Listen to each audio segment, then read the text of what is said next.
Hit go live.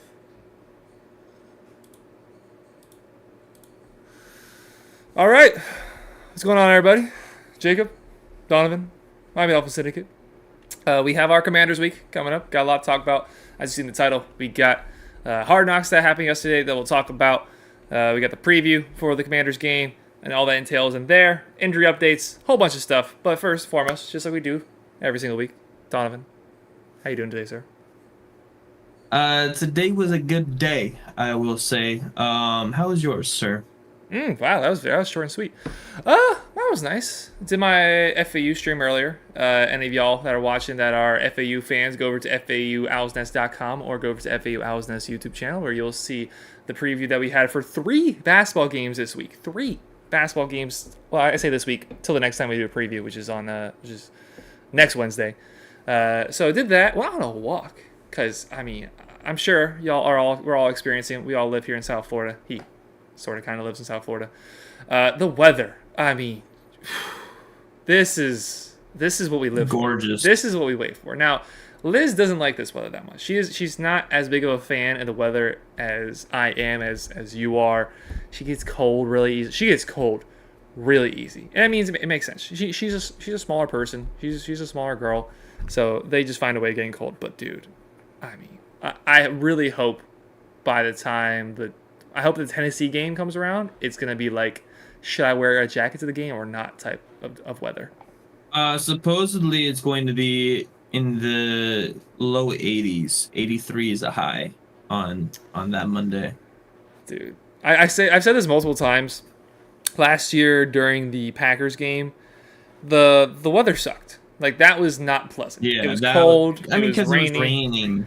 Cold, rain, wind, not a great combination, especially for us here in South Florida. But in that first half, when we were playing amazing, he didn't really care. Everyone was in it together. We were all jumping, celebrating. So, like, it wasn't that big of an impact. But, dude, the walk out of the stadium, that day, that was a tough walk. That was a tough walk to the car. Like, I don't even think we linked up after the game like we usually do. We just went to the car and just went our separate ways just because of how miserable that was.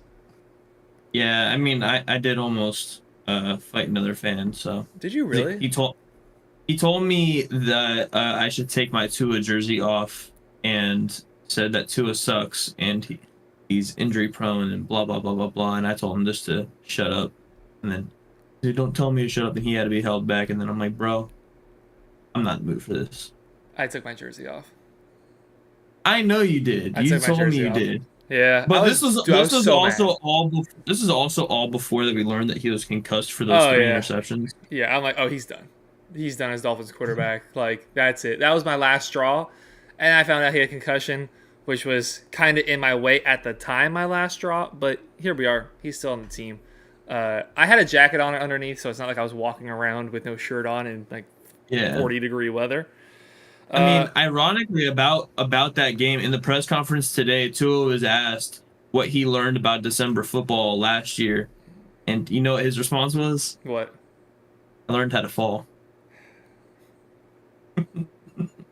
That he did. Hey, Bro, we've honestly, made it. I that sense of humor, like now that he's able to like laugh about it, like that makes it all the more better. We've made it 12 weeks with no Tua injuries. So, like, let's just keep that. Why you got? I like testing. I got wood all over here.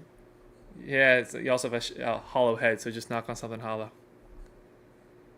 You have a hollow head, sir. So we got Commanders week. I don't expect Tua to get hurt this week because their defense is terrible, which is something that we will get into later. First things first, we got to see episode 2 of Hard Knocks yesterday.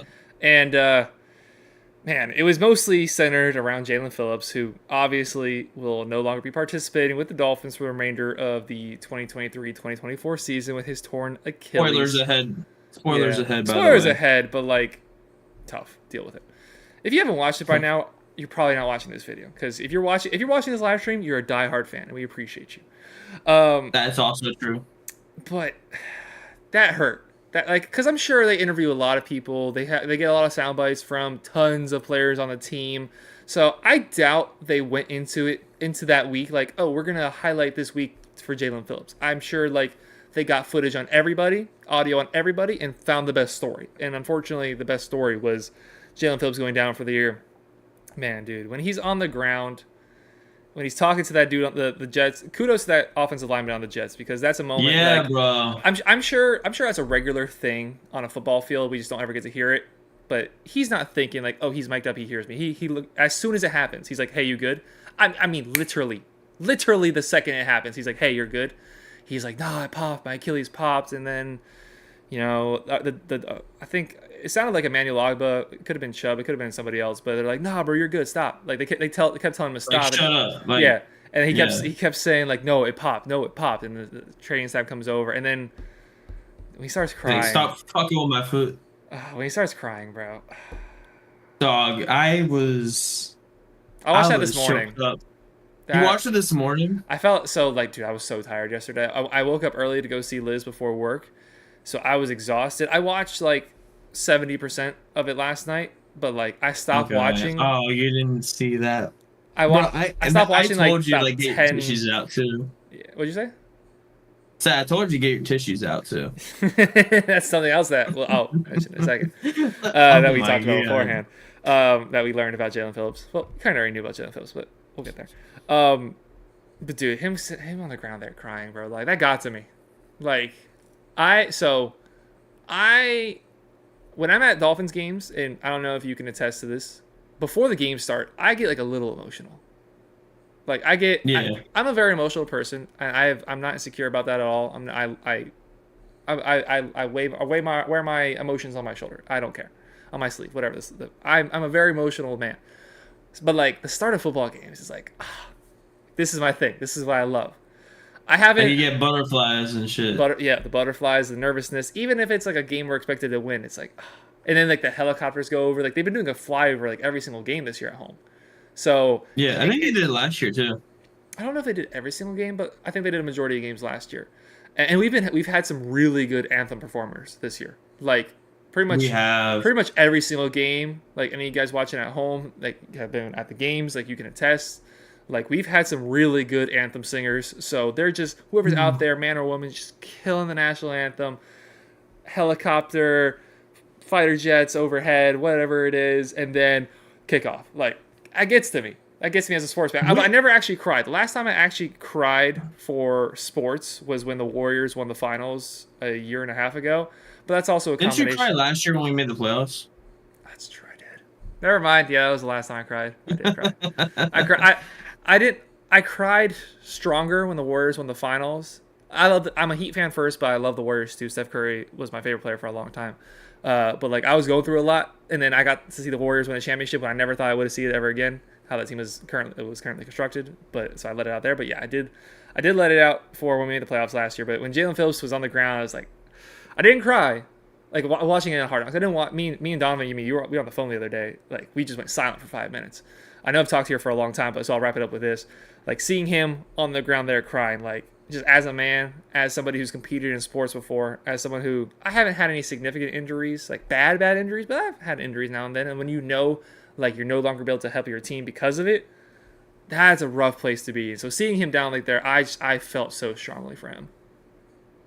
Yeah, man, it's tough to watch, especially like you know that we'll be fine. Like he is our best defensive edge rusher, but like it's not like we don't have talent behind him, but like you just you know how good of a person he is. Like he was our Walter Payton of the Year nominee last year. Like that's how, and I think he was a finalist, like a top 3 finalist for it last year.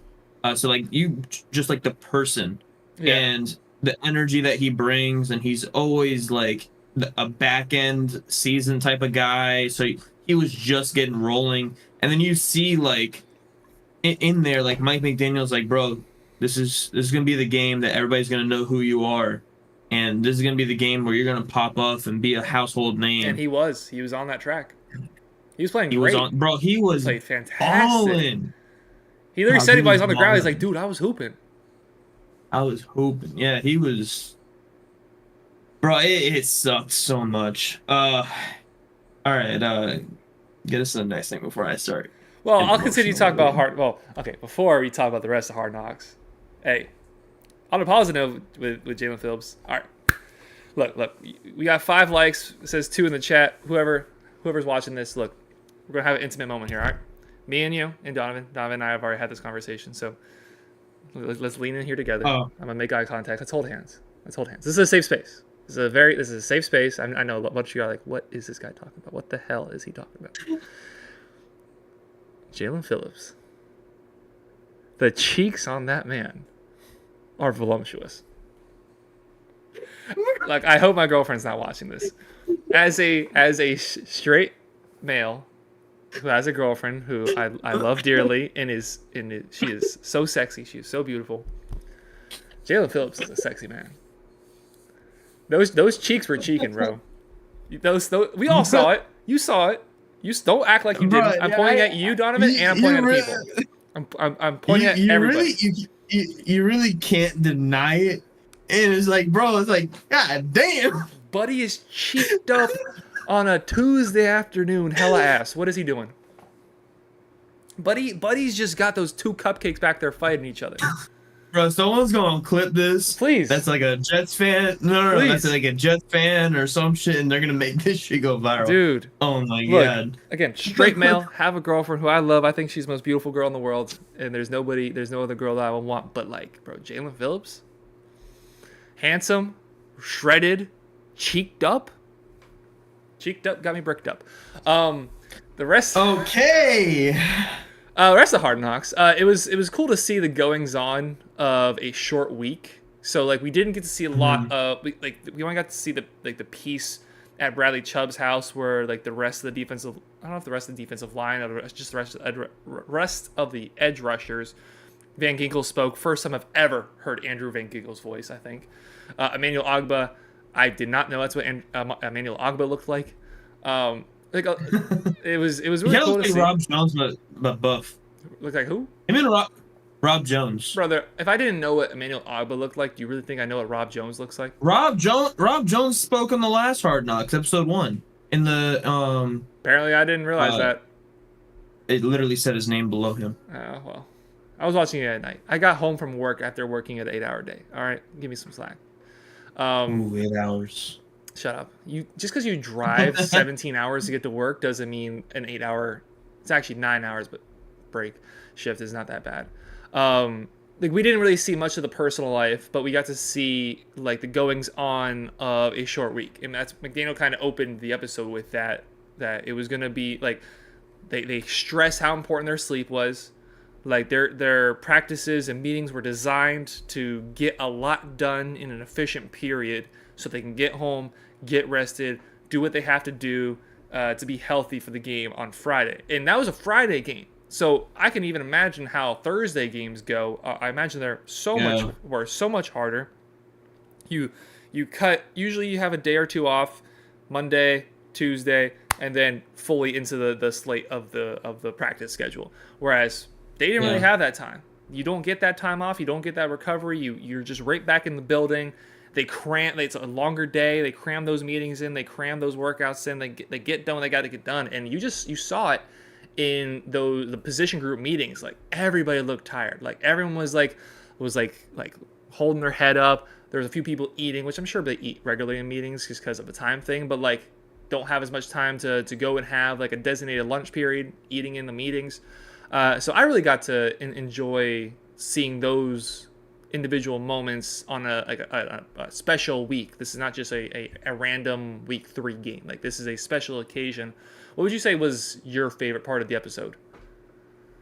Honestly, it was the prep for the game week and seeing like all the little detail on a short week. Like they didn't have a full padded practice, but they were strategic. Like I'm sure coaches go about it completely different ways across the league.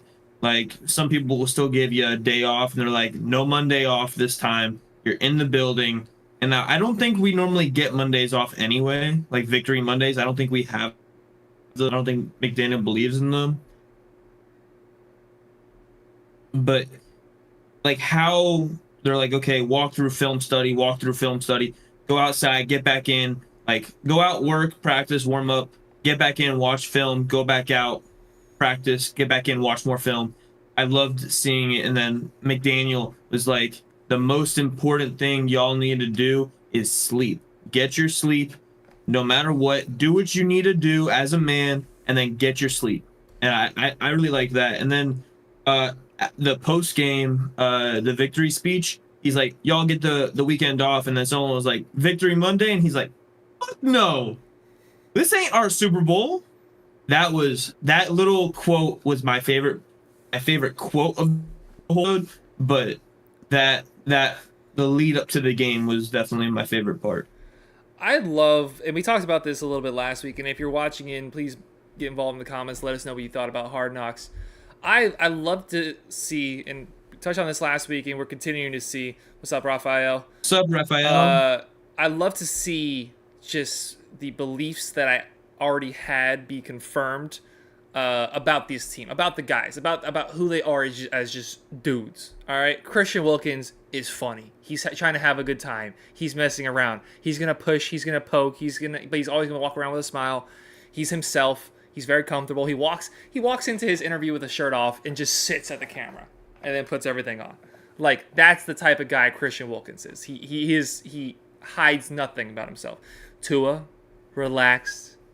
You know, he tells his jokes, but like, he's not like the macho alpha guy. He's your everyday guy. He smiles at everybody, has a conversation with anybody, talks to the person that he's handing out turkeys to the same way he talks to Tyreek Hill. Like, and then Mike McDaniel. Like some people don't like how he comes off. Like, they think that as a head coach, you're supposed to be a certain type of way. You're supposed to have this business approach to it, and complete opposite of that. He's out there having a good time. He's making sure he has his business together, just like he talks about the players. Make sure you do everything right off the field. He has everything right. He comes correct, but he's funny. He's on the field with the Jets owner. He's with our owner, and he's with Saleh.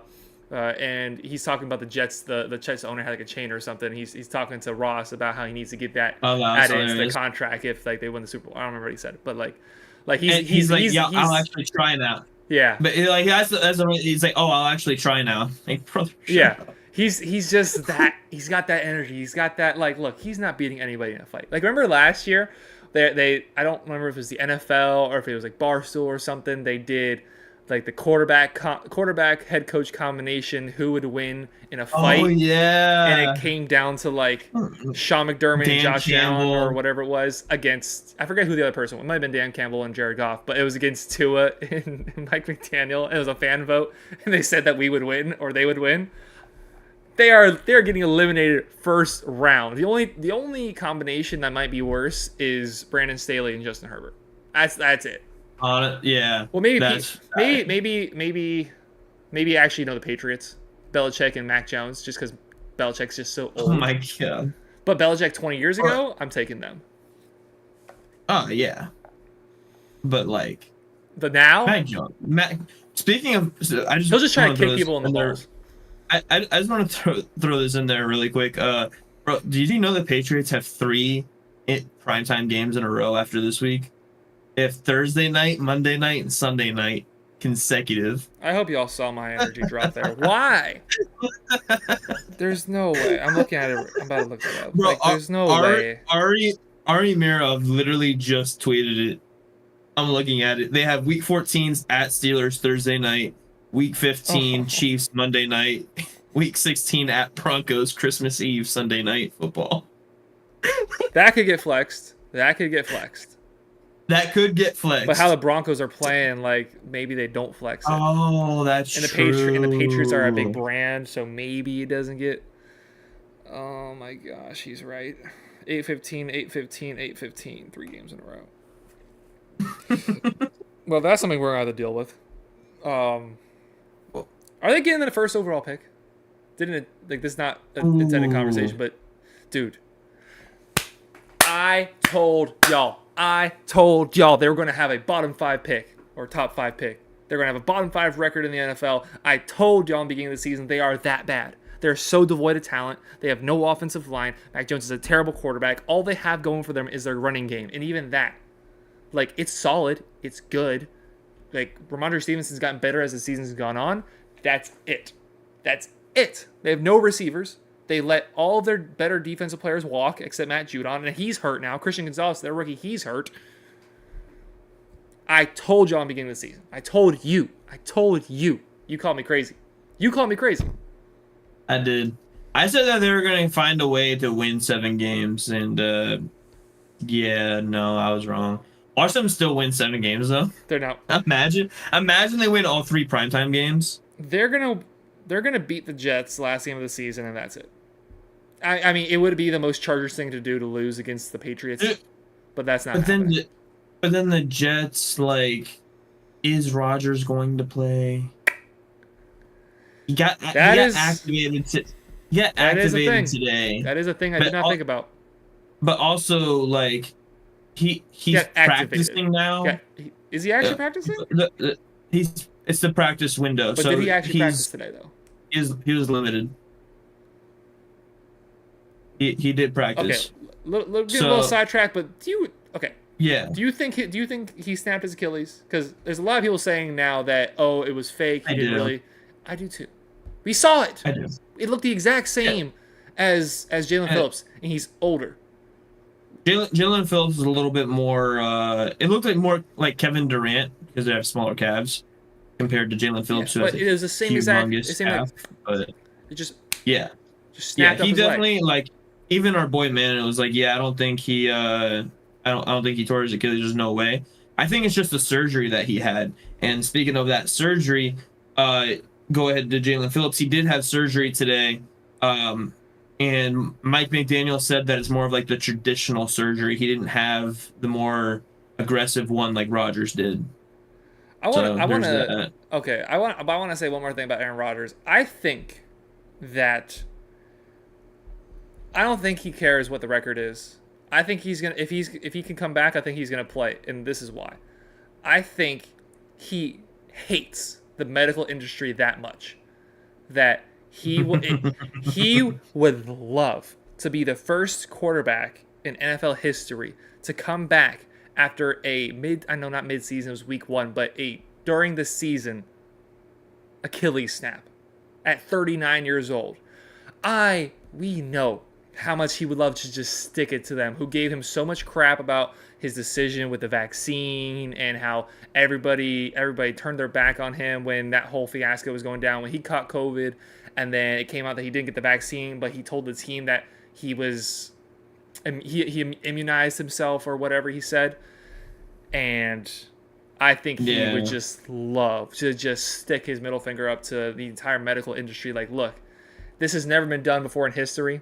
I'm the guy all of you guys hate, and look what I'm doing. Personally, I love it. I actually kind of like Aaron Rodgers in that sense. I love like how just blatantly honest he is. Like, whether you like what he's saying or not, he's saying exactly what he means at all times. And I love his little just, stick your middle finger up to the establishments that he has in him. Like, a lot of people hate on him. I don't. I was kind of rooting for him, honestly, to have a good time on the Jets. I just, obviously since they're the Jets, and obviously since we have Jets friends, I was very, very much enjoying him going down. But himself, I actually quite like Rodgers. I like Rodgers. I kind of like what he stands for, most part. I do like Rodgers. I'm right there with you, but yeah, I can agree with that. He did say on the Pat McAfee show yesterday, that practice is the next step, still going forward, but like multiple things will go into if he actually plays this season, like if the Jets still have playoff hopes and his own personal health. So like if it's kind of like if he could use more time, like say he's 90% and not 100%, and they're out of the playoffs, I don't think he comes back. But I think if he's like 95% and they're like I think right now they're still only like three games back with like 7 to go. I think there's 2 games back. Games back is wild. Because the Colts have the last playoff spot and they have 6 wins. And the Jets have 4 wins. I kind of hope he comes back. Like, obviously, I think the Jets have no chance to make the playoffs. Aaron Rodgers is a legend. like Tom Brady at the end. I got to enjoy Tom Brady playing. I got to appreciate him because I knew he was not going to be around forever in terms of being in the NFL, and also he was no longer on a team that I hate. In fact, he was on a team that is the next closest team to me, other than the Miami Dolphins. So I got to enjoy him at the end, and once Aaron Rodgers is done, he's done. Like I don't think he's gonna be the type of guy to retire and then come back. I think once he's done, he's done. So I want to enjoy him while he's here, and especially when it's not gonna matter. I hope he doesn't play against us, but like I still hope he ends up back out on the field. So we haven't done something like this in a while. I told Donovan sort of kinda about this before the episode, but I didn't tell him at all. I didn't tell him it's not anything bad. It's before I start. Like we're doing it on air, all right? We're not picking our favorite terrorists over here, all right? This is something that I think would be pretty interesting, especially considering what we saw in the last week. I'm just going to throw out current NFL free agents, and you're going to hit me with whether you would like to see the Dolphins pursue them, whether you think there's a spot for them on the team, or you'd rather give it a pass. All right, pretty simple. See, it's not that you're like, okay. Oh boy, you're like asking questions beforehand. Like I did not want him to do any research. I didn't want him to do any thinking about it. I wanted him to be hit raw with these player names, and then go from there. So first player that I'm going to mention is a guy who has recently become a free agent, a guy that we saw have a stellar start to his career and has fallen off over the last couple of years. That is Shaq Leonard, with the Indianapolis Colts, formerly of the Indianapolis Colts. He plays middle linebacker, so not exactly the position we needed when we brought in JPP, but still an area of the field that we could see the Dolphins improve if they would so like to. So Donovan, if you were the Miami Dolphins, would you be interested in bringing in Shaq Leonard? It's tough for me to say that. Who would we? Give me a yes or a no. That is a player give me a yes or a no, and then give your reason. Yes, because he would improve our linebacking core, which we know we struggle sometimes with the middle linebackers. Baker's been pretty good this year, actually. Same with David Long. And I think it would give Van Ginkel a little bit of a chance to play more outside as well. But it's just a matter of where we can make that space. Like, who do we cut? Channing Tindall? Like, I'm Eli totally Apple, probably. Eli Apple is probably the next on the chopping block whenever somebody else comes back from What's IR. up, Cat? What's Happy good, homie? holidays, sir. What's good? Welcome. All right, number two would be an offensive lineman, somebody who has been on waivers or has been a free agent for I think a couple months now. Has some injury issues. He's cracked 30, but is still a very serviceable player, assuming he will be fully healthy. That is La'el Collins. Yes. Yes. That was easy. He is still coming back from that ACL and that MCL. He's 30 years old. He's an offensive lineman. He's a bigger boy. So I'm sure that plays a part as to why he's not on a team yet. Does it not concern you at all? I mean, I'm sure he's also looking for playing time. I think that's a major reason there as well. But just like Teron Armstead, he was limited in practice today, but re-injured his quad, or injured his quad somehow. There's always something injured with that man. Kendall Lamb was beat up. We saw Keon Smith go into the game before he went into the game. However, then he was forced into the lineup once Austin Jackson got rightfully ejected for throwing a punch. Yeah, he did deserve to get ejected. But I'd much rather have La'el Collins than Keon Smith. Now, Keon Smith played very well for his, 7 snaps that he played. Given it was more than that, but I'm just exaggerating. Yeah, but he played well. But, I mean, La'el Collins was a Pro Bowler at one point, and you don't just lose that completely. Like, he was still playing well with the Bengals before he tore his ACL. Now, he's a bigger boy, like you said, so it takes a little bit longer for the big boys to come back from ligament injuries, having to build up all that muscle around the knees again. But yeah, I definitely someone I would love to have on this team, especially since, we're without Isaiah Wynn for the foreseeable future. We could talk about that a little bit later, but he could also play inside. Okay. So 2 yeses so far. This one, I think I know where it's going. And by that, probably a no. This guy, at one point, either was the highest paid wide receiver in the NFL or signed the biggest wide receiver contract in NFL history, or very close to it if it was not number one. He showed very high flash with his first team, and then showed absolutely nothing with the team he signed the big contract with. That being Kenny Golladay. He is an NFL free agent currently. Would you bring in Kenny Golladay? You're actually gonna be surprised by my answer. Yes. Yes. With Eric Ezukama possibly being out for the rest of the season with that neck injury, he had tweets yesterday, and I was kind of being like, oh, that I think that means that he's gonna be activated today, and then it turns out it was Chris Brooks. And I'm like, well, that means either Isaiah Wynn is out for the entire season, or Eric Ezukama is out for the entire season, or both of them are out for the entire season. I want a bigger wide receiver with good hands. And he struggled on the Giants, but he showed flashes on the Lions, and by showed flashes, I mean he was literally mini Megatron. Me, I've been begging for a big receiver. Now we have Chase Claypool, but I want someone that, like, in the thick of it, if I need to throw up a jump ball, I want someone I can throw that up to. For the record, I would not. We already have 2 memed wide receivers. We don't need a third. We don't. At one point, I would love to see Robbie Anderson, Chase Claypool, and Kenny Golladay on the field at the same time, but we already have 2 of the most memed wide receivers in the NFL. I'm good. I honestly, I understand your practical purpose, but we saw I'd rather have him than Robbie. I'd rather have him than Robbie. But we just saw the least amount of effort from a football player in NFL history from Kenny Golladay last year. That's not something that this Dolphin team needs on the roster. So I have a few former members of the team that I'd like to get into actually after this. But I have one more, and since I haven't got a no from you yet, I think this is gonna be the first no. I'm not even going to lead it into anything. Do you want Chandler Jones as a Miami Dolphin? No. Brother has CTE. Let's just say we've seen a lot of him recently. He has. We got to see a lot of him. We got to see a lot of him recently, as well as he has worse CTE than Antonio Brown. Antonio Brown. Okay. Much worse. So a few former Dolphins here. I'm not going to go with the obvious one first, but somebody who has some Super Bowl experience. It was actually in the Super Bowl last year, won the Super Bowl a few years ago with the Tampa Bay Buccaneers. That is the Ndamukong Suh. We've seen him last year sign mid-season with the Philadelphia Eagles, helped them get to the Super Bowl. Didn't play a pivotal role, but still helped. Yes. Other than so yes. Okay, fair enough.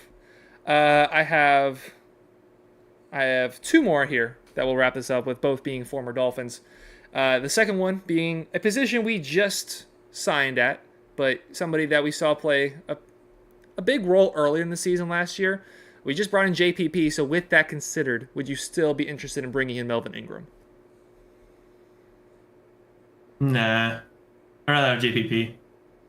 That's valid. I don't think there's room for both. I like JPP. I told you, as far as pass rushers go, and I actually, it was funny because I told you, like, what, Sunday, as soon as JPP was elevated, I'm like, bro, JPP's on the practice squad for the Saints. We could sign him to active roster. Bam. I just give me my medal or something. It happened. No, so hey, you called it. It happened. Thank you. I'm very glad that it happened. Thank you. I'd be surprised to see him play this week. Here's the top of my list. I'd be surprised to see him play this week. But also, he's an edge rusher. Like, tackle the quarterback. You did your job. And to wrap things out, I think this is going to be a unanimous yes from everybody watching along. And if you comment along, I see Robert says no too slow. Just who was that about? If you're talking about anybody in particular. But yes, he just signified there. According to NFLTradeRumors.com, the number 3 free agents in general left available. A man who spent the better part of his career here before being shipped away to die to the Cleveland Browns by Adam Gase. That being Mr. Jarvis Landry. Yes. Oh my gosh. I can't believe it hasn't happened yet. Dude, what are we doing, guys? Honestly, what are the Chiefs doing and not bringing him in? He was not good Dude, last year, no, and he's got a lot of injury issues he, last few years. he was good last year when he was playing. He wasn't playing, and when he He was did, there. wasn't that great. Melvin Ingram. Yeah, that's I valid. think that's He is too slow. I think he's really fat. Right? He's really old. He looked like a defensive lineman playing edge last year, honestly. So if we're being last year, like Eddie Lacy out there. Jarvis Landry in 9 games played only had 272 yards. That's not great. Yeah, but look at the beginning of the season. Look at the beginning of the season before the injury started. Give me a second to pull that up. Because, like I said, that wasn't great. In 2022, he had an incredible week 1, 7 catches, 114 yards, and for the rest of the season, never got over 38 yards in a single game in the rest of the 8 games he played. So he had that big moment. He then missed from week 5 to week 9, and then missed from week 15 to 17. So he's a little up there in age, 30 years old. But come on. I mean, he's a Dolphins legend. I would love for him to come back, win a Super Bowl, and then retire his number. Bro. Who's wearing 14 the leadership right now? that he had. Is it Mike 14. White? It is Mike White. All right. Mike, you're wearing 93 now. All right? We'll find a number for you. I don't care. 69. Go ahead and take it, Mr. White. Mr. White. Jarvis I think Landry. someone's wearing 93. There is. He had a sack. That's actually what I kind of thought of it from, I think. Jarvis Landry, 100%. Let us know down in the comments any of those guys that we just mentioned. Would you like to see the Dolphins bring them in? Yes or no? Give us your reason. Just made a video out of that. Shout out to me. Honestly, when you're talking about an edge rusher that was a former Dolphin, I thought you were going to talk about Robert Quinn.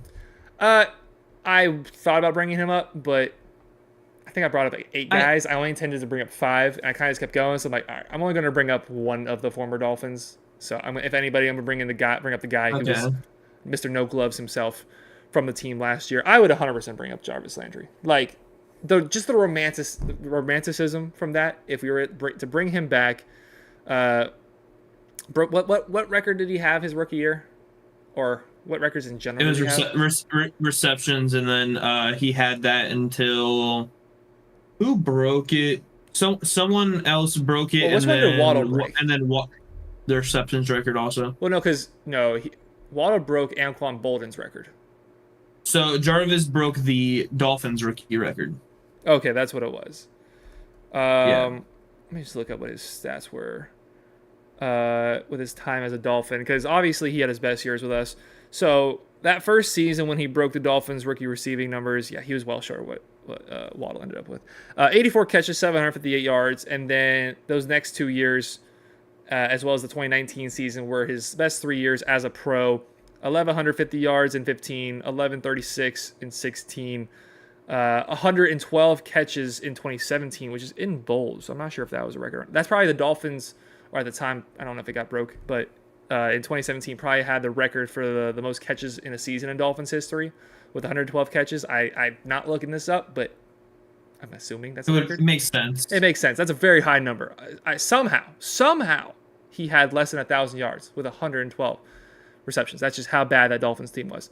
And then in 2019, 1,174 with his second year in Cleveland, and then hasn't eclipsed 1,000. But again, it just makes so much sense. We don't really have a clear-cut wide receiver 3. There's Cedric. There's Braxton Berrios. There's Craycraft. There's Robbie. There's Claypool. Like, there's just a bunch of dudes that are just in there in that circle. And Jarvis, let's be real, would also just become one of those dudes. He would not come in and cement himself as a wide receiver 3, but like the juice, the love that he had for this team. Even if he's not a starter, he would be the last one out of the tunnel, or the last one before 2, one way or another. 100%. And number 14, Jarvis Landry. Oh, I just got goosebumps. Dude, I do also love, like, we don't really talk about this too much. When Brian Flores was here, Landry? Robert, please explain yourself. No to Landry? Come on. That's wild. Please explain yourself. He's not going to be the starter. He's not going to usurp Hill or Waddle in the pecking order. Sorry, go ahead. What were you saying? I was going to say, when Brian Flores was here, we didn't do player introductions, and I hated that. Yeah. Like, welcome it's to a the fan field, thing. the Miami Dolphins, and then just... Yeah, it's so stupid. So I love that, like the Oh energy yeah. and like Oh, bro, they catered to Achan when he came back, and then said 2 plays later. they didn't really cater to him. He was just kind of thrown in the middle. He was a they. Yeah, he was towards the end. He was towards the end, but He was they already were. That's how it usually is. He already was towards the end usually. no, they had it was him. It went Waddle, him, Tyreek, Tua. Bro, Ramsey's debut. Dude, Oh. goosebumps. And that's the only time this year they've done the defense first was on, or they did the defense with the introductions. And I was looking, like, it's easier for me to see than you, like who comes out of the tunnel. Like I saw Tua, or I don't know, I saw some offensive starter. I'm like, oh, you know who it was? I saw it was Durham Smythe. I saw either it was either Durham Smythe or yeah, I think it was Durham Smythe. And I'm like, oh, we're doing defense. You know what that dude? That place freaking erupted. I knew we were gonna do defense just because it was Ramsey's debut. Like they kind of switch it up a little bit. Like sometimes, like for instance, I remember this Monday night game. The game before that, we introduced defense. So then that game we can introduce offense. Dude, Like they kind of went back and forth last year. if the Dolphins bring back He said Landry, he'd run with Craycraft. Look, I love Craycraft. I'm not Don't get saying me wrong. cut We literally just Craycraft. use. I'm saying cut Robbie. I'm saying cut Robbie. Yeah. Because like Jarvis Landry, he's very similar to Craycraft. I'll give you that. Cedric had a couple of good games. Cedric has had a couple of good games. Like big catches, not really like big statistical games, but big Yeah. catches. Also, like Jarvis isn't coming back to be the guy, but he's coming to be the soul. Like he is that piece that like we don't need another wide receiver, but if you can bring somebody in who the fans already love, would fit this offense pretty well, I'd And say. Like he could be and a better honestly, slot receiver than Braxton has been.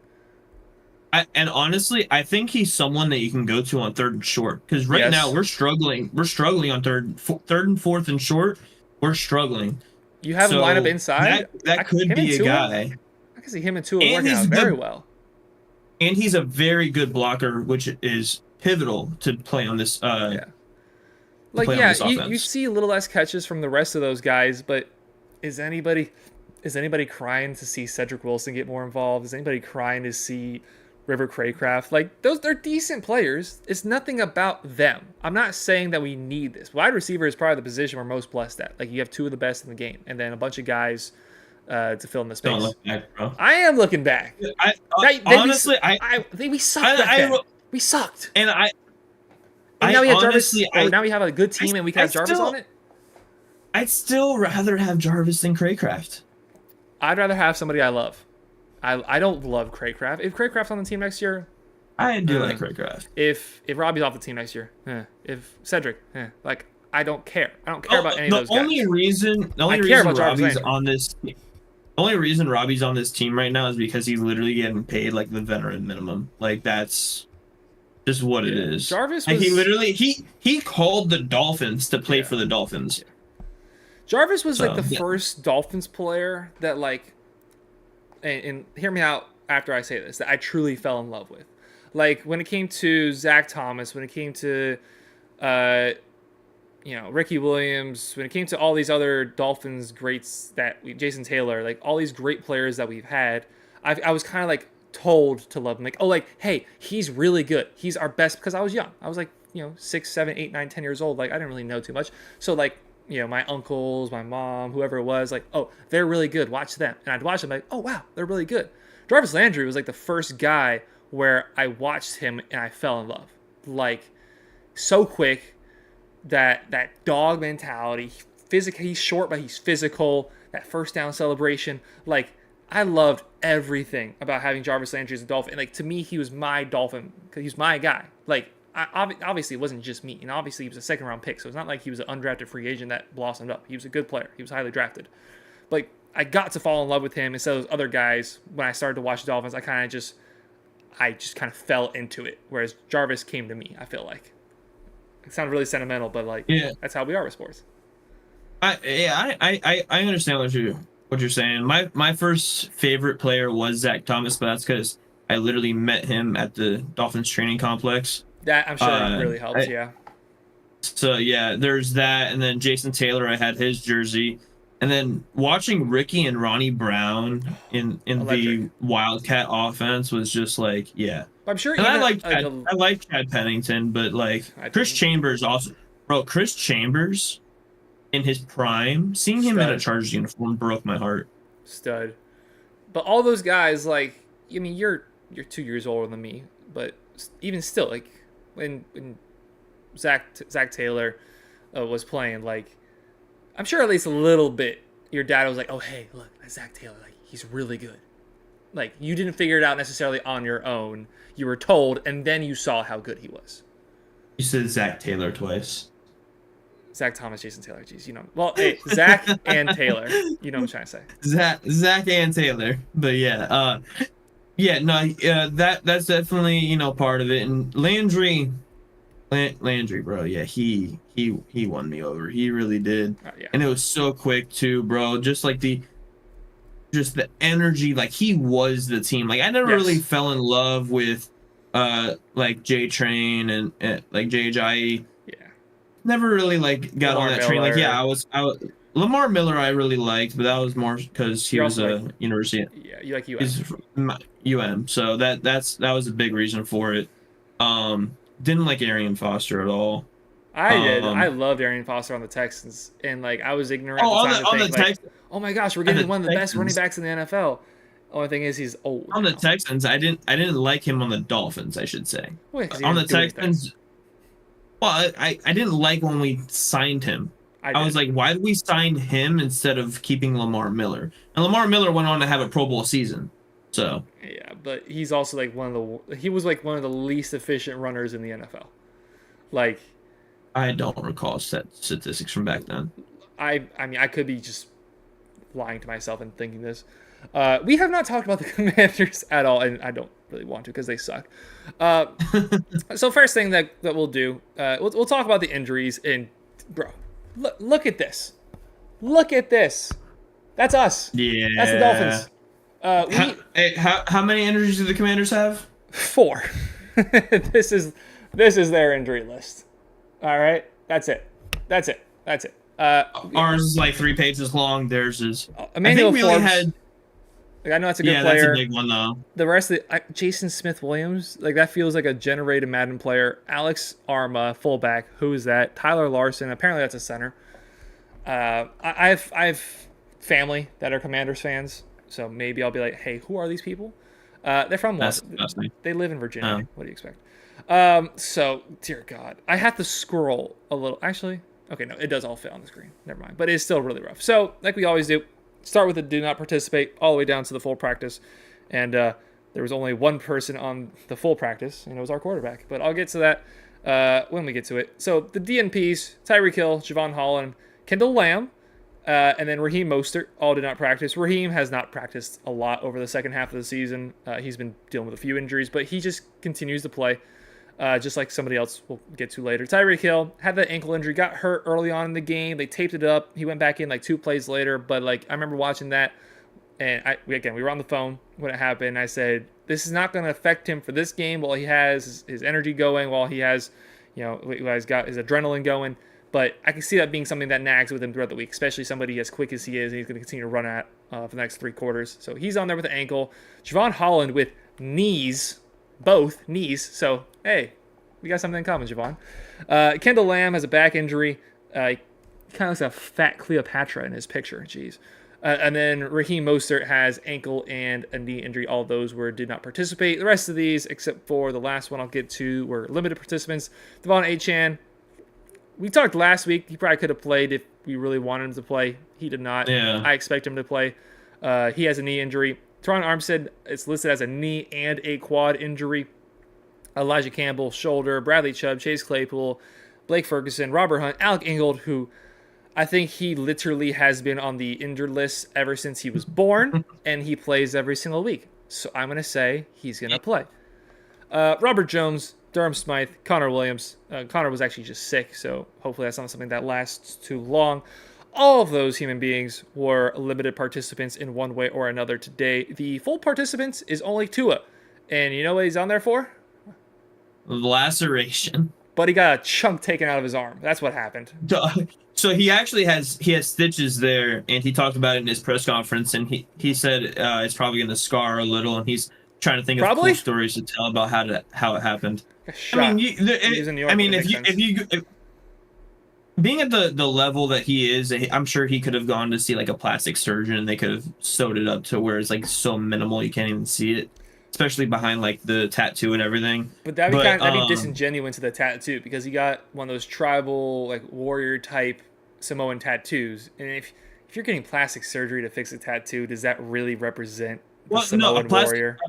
a plastic surgeon to like sew it from underneath rather than sew it on But top. that's It's again like that kind of adds some character to it, though, don't you think? Especially given yeah, what the tattoo probably. represents, I kind of think I I, kind of think it makes more sense to just say, just stitch it up. I think bro, I think that's cooler. everybody was just like, The bro, the tattoo. tattoo. How did that All happen? right, I never saw.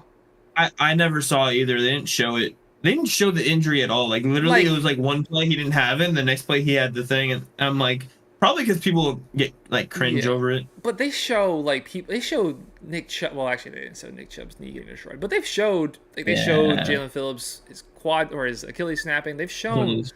other injuries like that. It is a gash and there probably is blood. But like, You how? saw meat, bro. How You saw the meat. was it like a metal it metal had- it cleat had to have like been- digging into it or something? Because most It's guys wear probably gloves. either So you can't really dig Eh. like without gloves on. unless it was someone that didn't wear gloves. I mean, was But Melvin Ingram on the field and we just didn't know? I don't know, man. But what was All defensive mention, players pretty much wear gloves. Pretty much all of them wear gloves. Did you mention Chris Brooks Uh, on the I injury did report? not. He's not listed on the injury He- report. Chris Brooks. He is. Uh, He is on the injury report. not on He's the Miami. on there as limited. He is not on the Miami Dolphins website, so that's why I did not mention. There's only. Oh, on the one that they tweeted out, they did. Oh, so I guess they left him out here because I'm on the MiamiDolphins.com where I pulled it up. Okay. So they did activate him or open up his activation window, which means that we only have one more IR spot, and we have two guys who I say are more important than Chris Brooks who are still on IR. And yes, that could mean that one of them being Isaiah Wynn and Eric Ezekama. Is there anybody else that's on IR Let that me is look real quick. noteworthy of that would come back? Not that I know of, but I'm gonna look real quick. I don't think so either. Jacob in trouble. Embiid out again. No way. Embiid is out. That's crazy. We're in a survival fantasy basketball league where whoever is last every week gets cut, and your boy is not doing too good. It's because I picked up Jamal Murray 2 weeks ago thinking he was going to play, and he still hasn't played. Bastard. Not Joel. And Laurie Oh, wait, Jamal's playing. Yeah, let's go. Jamal Murray's finally playing. Let's go. But also, Laurie Markkanen is also not playing. Savant Ahmed, he's out for the season though. Keon Crossan was put on before the season, so he's out for the season. Jalen Phillips obviously out for the season, and then Zeke Vanderberg was put on before the season, so he's out for the season. Zeke Vanderberg is a undrafted free agent that got hurt in he probably stubbed his toe, and they're like, IR. I mean, honestly, for him, that's not that bad because he's making $100,000 to do nothing. Bad, yeah. So looking at that list, yeah. I mean, it's only Chris Brooks and Isaiah Wynn for now. Chris Brooks being activated. It's only Isaiah Wynn and Eric Ezekama is technically on the non-football injury list, but it does count towards an IR designation. How did he get if hurt? he does?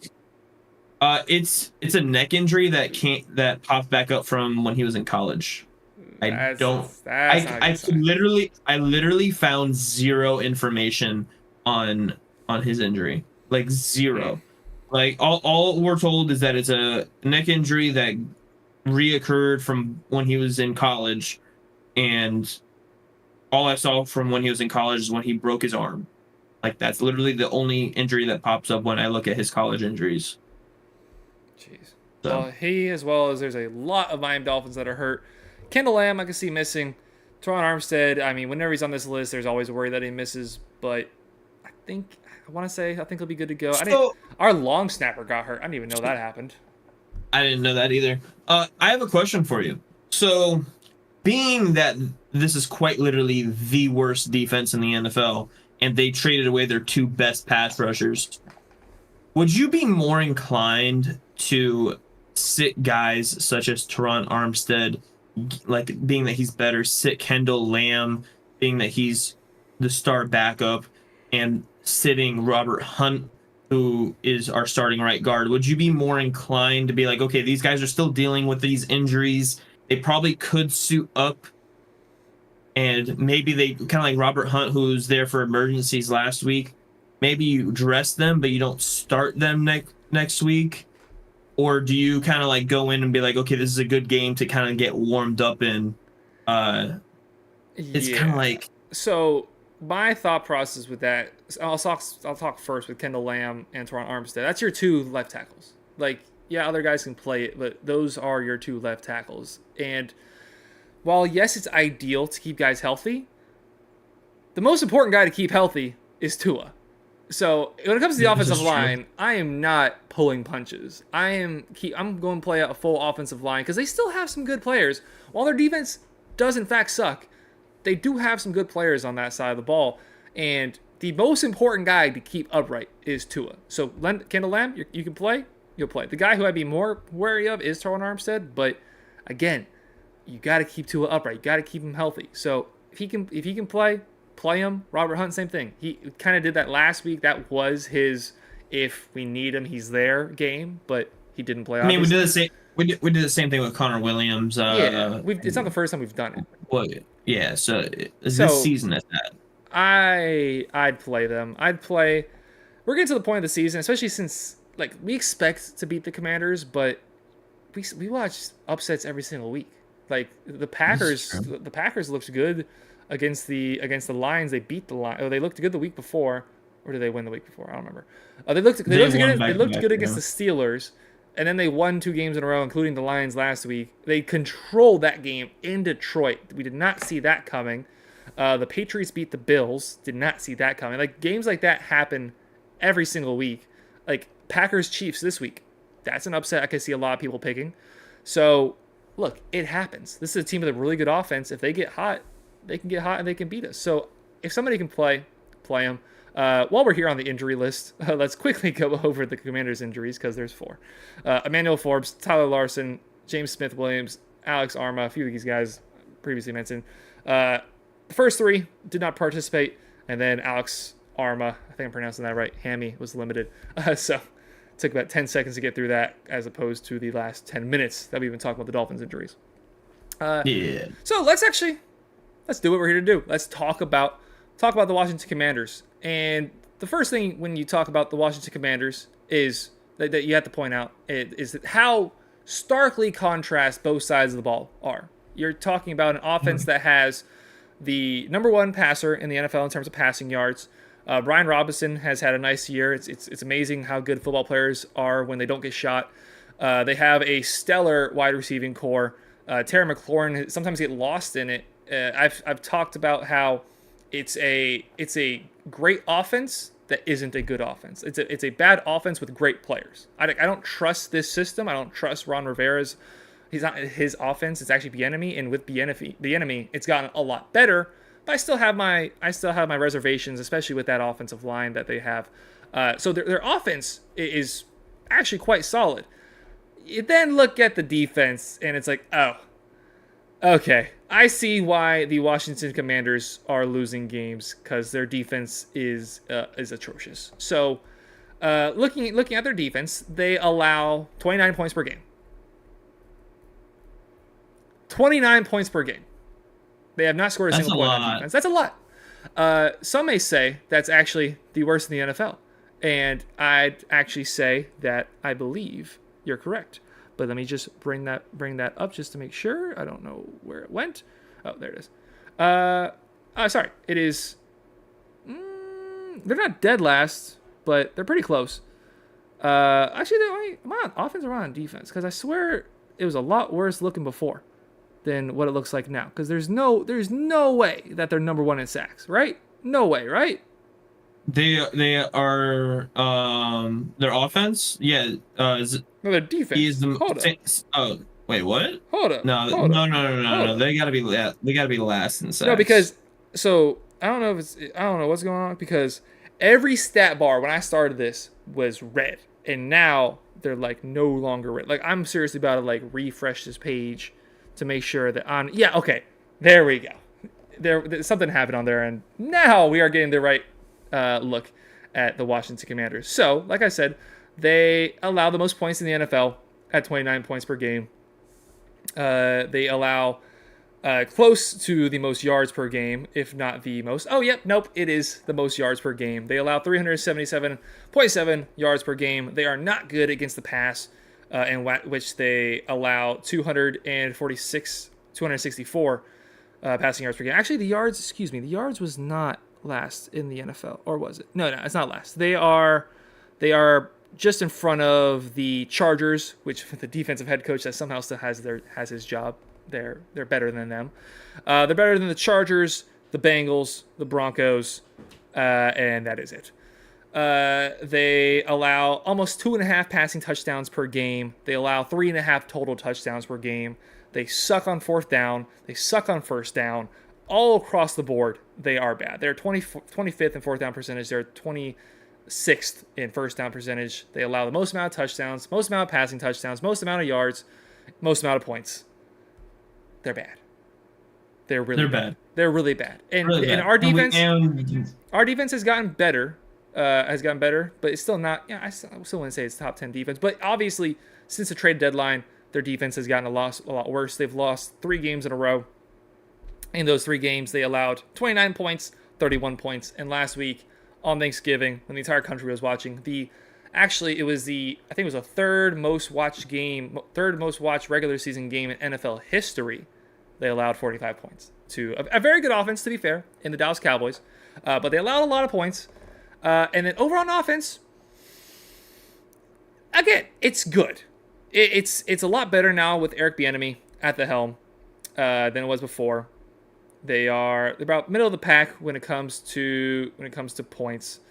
They've scored 722 points on the season, which is good for 14th in the NFL. So again, middle of the road. They run a lot of plays. They hold the ball a lot. They control time of possession, even if it doesn't necessarily amount to points. They have run the single most plays in the NFL this season. Like for us, the Dolphins, we are 22nd in plays, but we're second in points. So when we have the ball, extremely efficient. When they have the ball, which completely inefficient with the ball. Sam Howell, while he does lead the league in passing yards, he has started to turn the ball over quite a lot, tied with Josh Allen for the most interceptions in the league with his 13 interceptions, 18 touchdowns, 13 interceptions. Does not help you lose games when you're giving the ball to the opposition almost just as much as you are scoring the ball when you're on offense. But again, he is number 1 in passing yards. He's 11th in those touchdowns with the 18th. So again, the efficiency numbers is where he starts to find an issue. They finally ends. He's also the most sacked quarterback in the league. He By is. the way, hi, Liz. Well, actually, second. The team in general has the second most sacks allowed to quarterbacks. They are just behind the New York Giants, which, I mean, again, makes sense with how bad their offense is. Go ahead. I believe at one point he was projected to break the record for most sacks in a season by like 20 something. Like I think the most sacks in a season was like 56, and he was this was like Burrow that broke the record, or was he on pace to also? And then he got his ACL snapped. That's exactly what it was. But he was on pace for like 78 sacks or something taken and this is only like a couple weeks ago. So I'm not sure if he got a little bit better over the past few weeks. Slightly. Getting the ball away faster.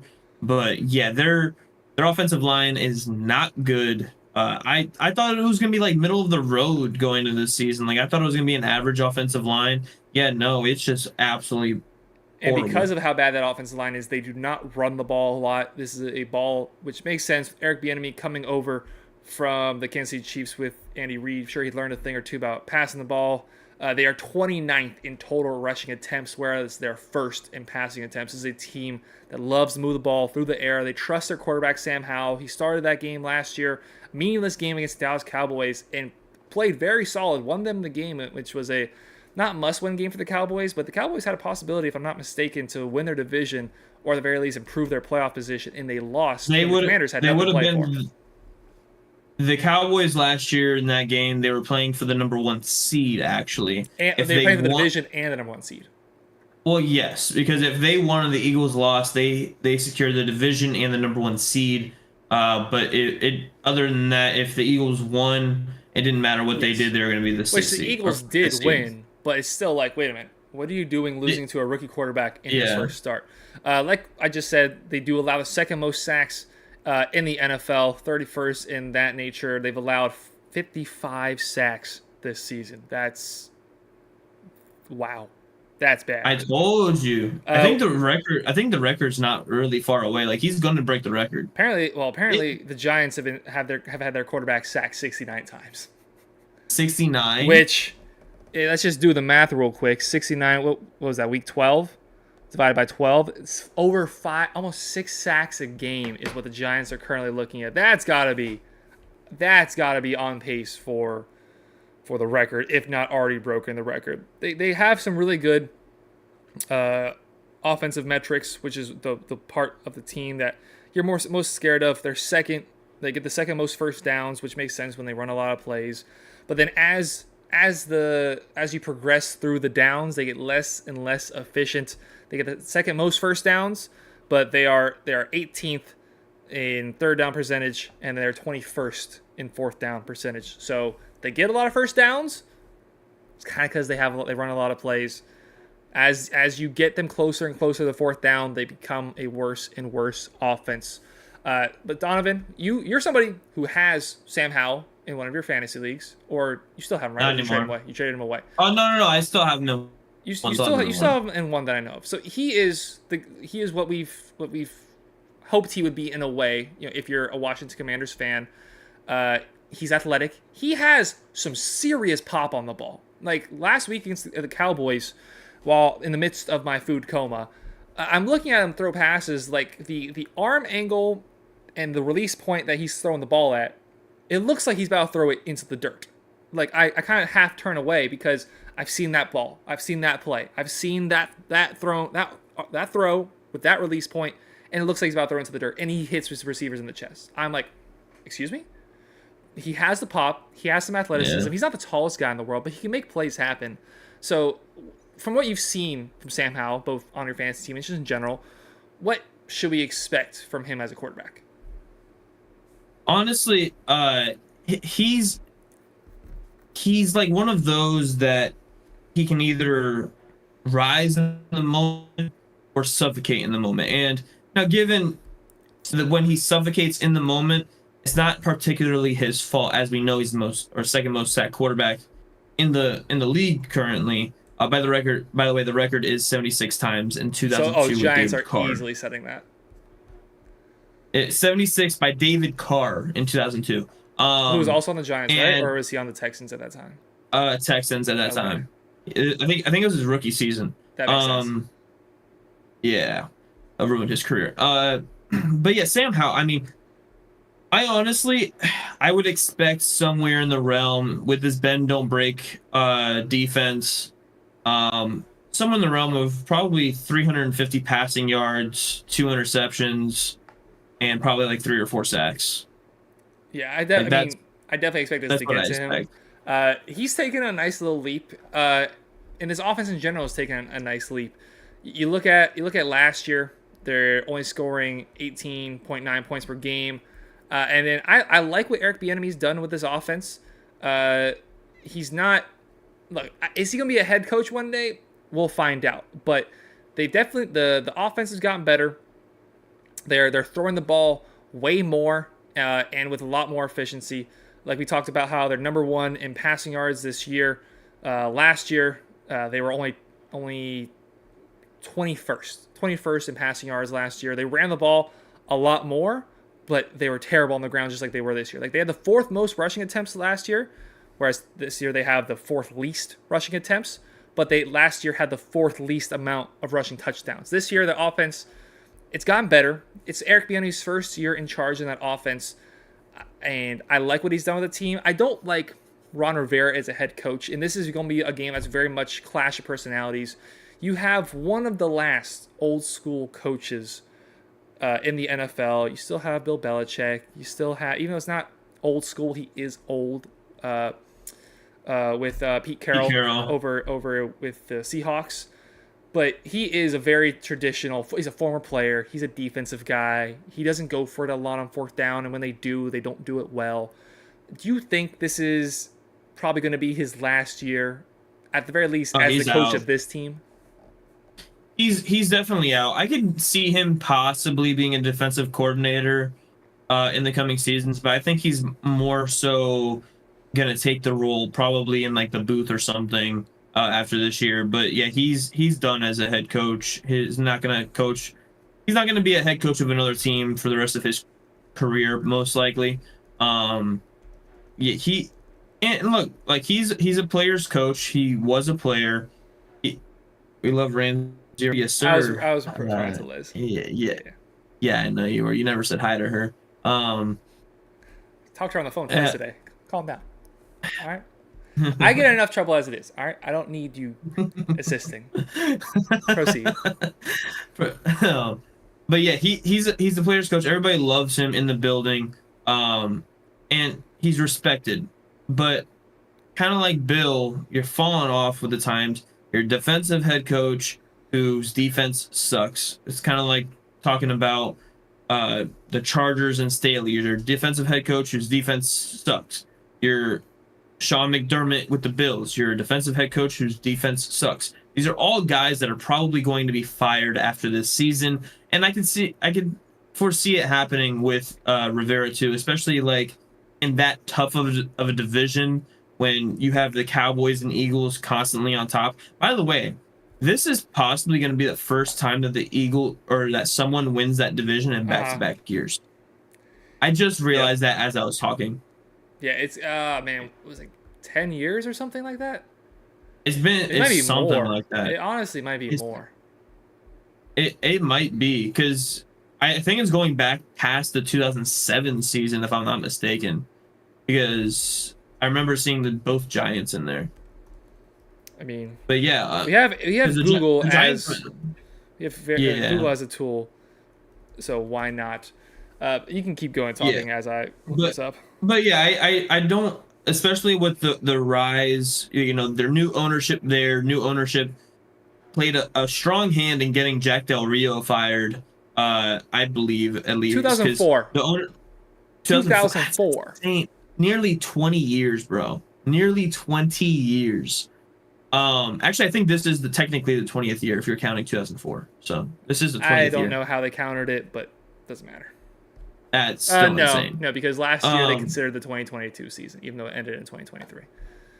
So 2004 took place in 2024.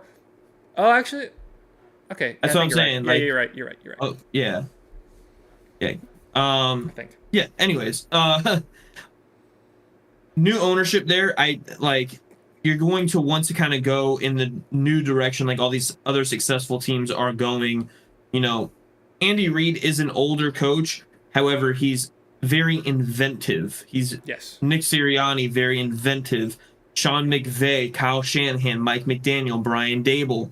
Like, these are all guys that there's not too many head coaches right now that are successful while being just like a motivational guy or a defensive guy. Like Sean McDermott, he was having success, not anymore. Dan Campbell, one of the few that's having success. Dennis Allen not having success. Who's the others? Mike Vrabel, not really having any success this year. So there's not too many guys that are having success without being like an inventive, new thinking, fresh, like and especially on the defensive side of the building. Ball. Like the NFL is just going so offense reliant, and maybe because of Bieniemy's age, teams are reluctant to bring him in as head coach. So you maybe could get away with having a defensive-minded coach in How old is Washington. Bieniemy? I mean, I'd guess He he's in said he's his. aged like he's old. I'd assume he's in his 50s. I mean, Like, or maybe he's just ugly. Oh, he's 54. Yeah, so like he's polar I mean, opposite that's end. still. Yeah, did McVay even turn 40 yet? Like I don't think McVay's. McVay, McDaniel, McDaniel's still in his 30s. these Kyle guys. Shanahan, I believe, just isn't like just broke his fourth. Some of these guys have I think, players that are older than yeah. him. Like McVay had at one point a player that was older than him, whereas Ron Rivera and Eric Bieniemy, two older dudes. While Bieniemy on the offensive side of the ball, you trust a little more. You just have it's the worst of all worlds. Old, defensive, not really bringing anything new to the table. That Yeah. hard nose. This is how we do things. Rigid mentality for a losing franchise with a new owner. It's the worst case scenario to be Ron Rivera. They traded away two of the best players on defense, Chase Young and Montez Sweat. They re-signed Payne to a contract in the offseason, and it's actually one of those contracts that could be the bar for what Christian Wilkins ends up getting once he gets his deal. Mm-hmm. But you look, since they won that game in Atlanta against the Falcons, they've only won one of their last 6 games. And if you include that Falcons game, they've only won 2 of their last 1, 2, 3, 4, 5, 6, 7, 8, 9. They've only won 2 of their last 10. They opened the season with 2 wins. But those wins, you look at them, especially at the time, you face a Cardinals team who had just brought in Mr. 4 interceptions himself. And then Broncos country lets ride right before they gave up 70 points. That's who you won in your first 2 games. And then you win against the Falcons, which, whoa, and you win against the Patriots, whoa. Like, they've only beaten, at the time when they played them, bad teams. And it's been a rough stretch for them that only got worse once you let go of 2 of your best defensive players. So I fully expect the Miami Dolphins to really be able to open the floodgates. I think this team has responded very well to being on Hard Knocks. If in a weird way, I think it's actually given them some extra motivation, and it's kind of played into what the Miami Dolphins' identity is. We are flashy. We do have some individuals on this team that deserve to be highlighted. We are more than just that team where like all is one. Like, no, we have some guys that are who they are. Being Tyreek Hill, Christian Wilkins, Jalen Ramsey. Tua is a very team player, but he has his own personality. I think the cameras in a weird way I think we've played a little bit better since the cameras have shown up. And now this offense gets to, I think they can go into this game very well. Like, look, we have Hard Knocks recording us and we're going against the worst defense in the NFL. Oh, let's put on a show. And I think we are.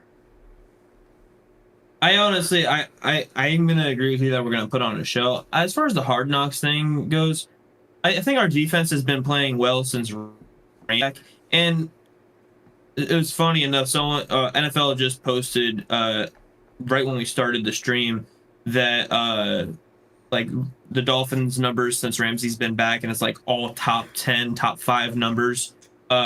And then Ramsey reposted like, "Nah, we're not gonna do this.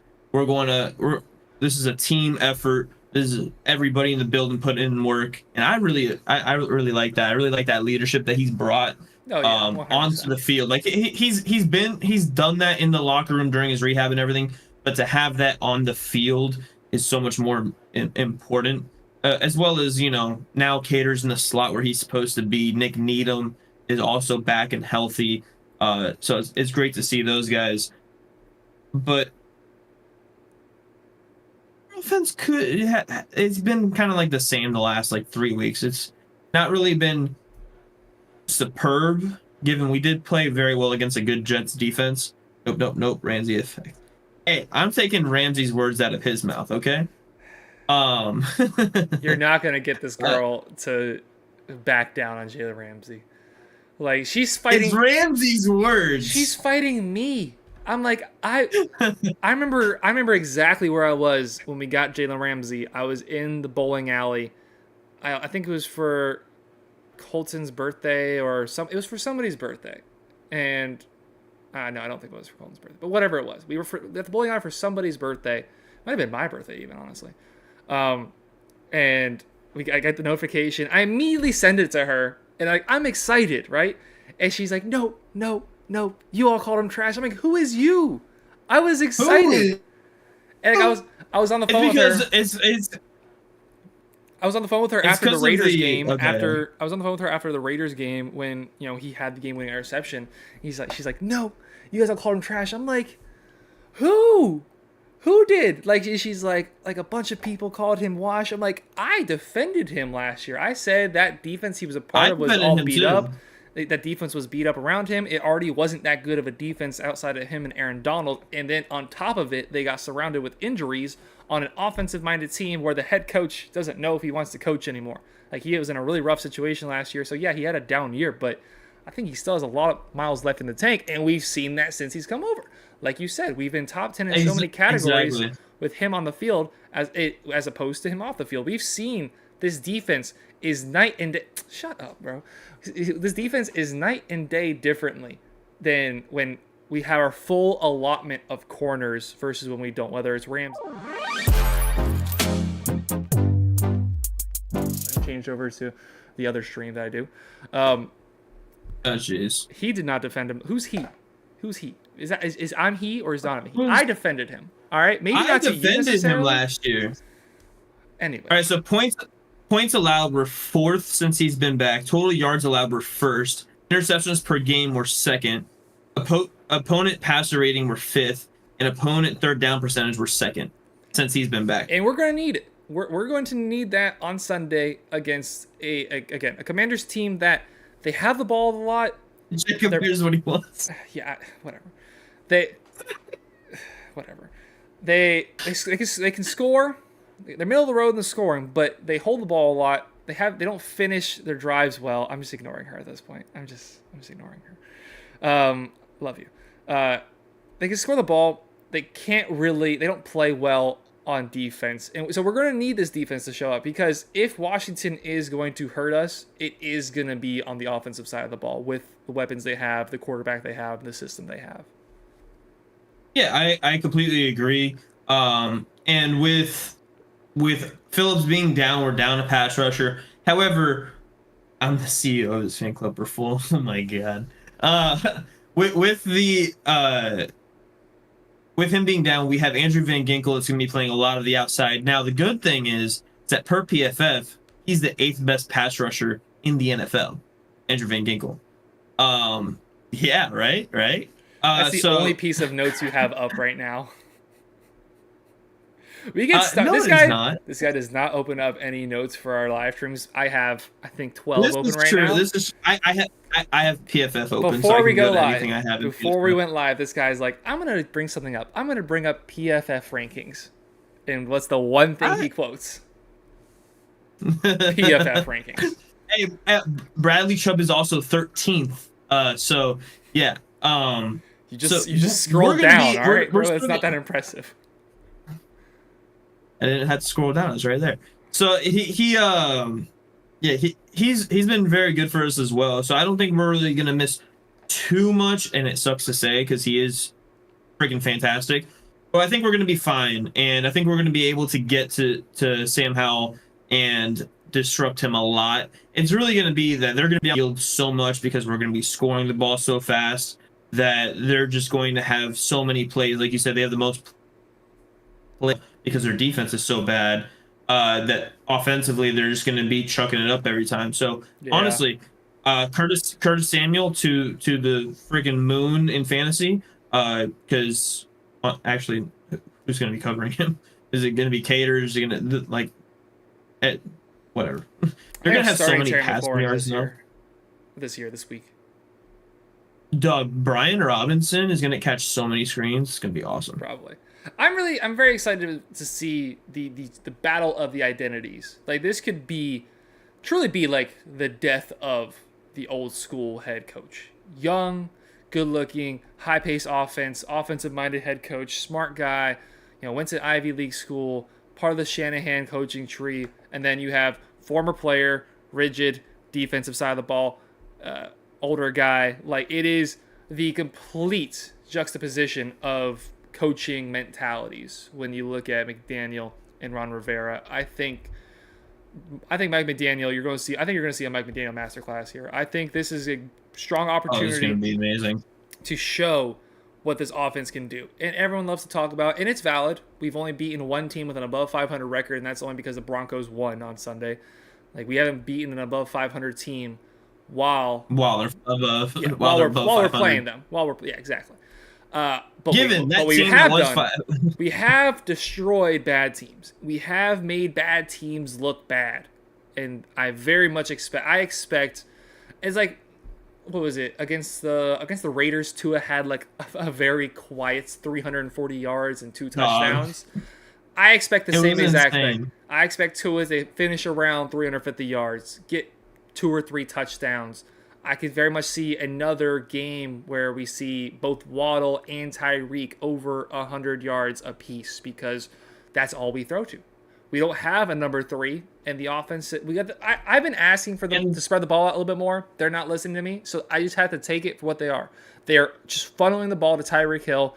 They're going to funnel the ball a little bit more to Jalen Waddle than they have earlier on in the season. Both of them could easily finish with 120 yards, 10 catches apiece, a touchdown apiece.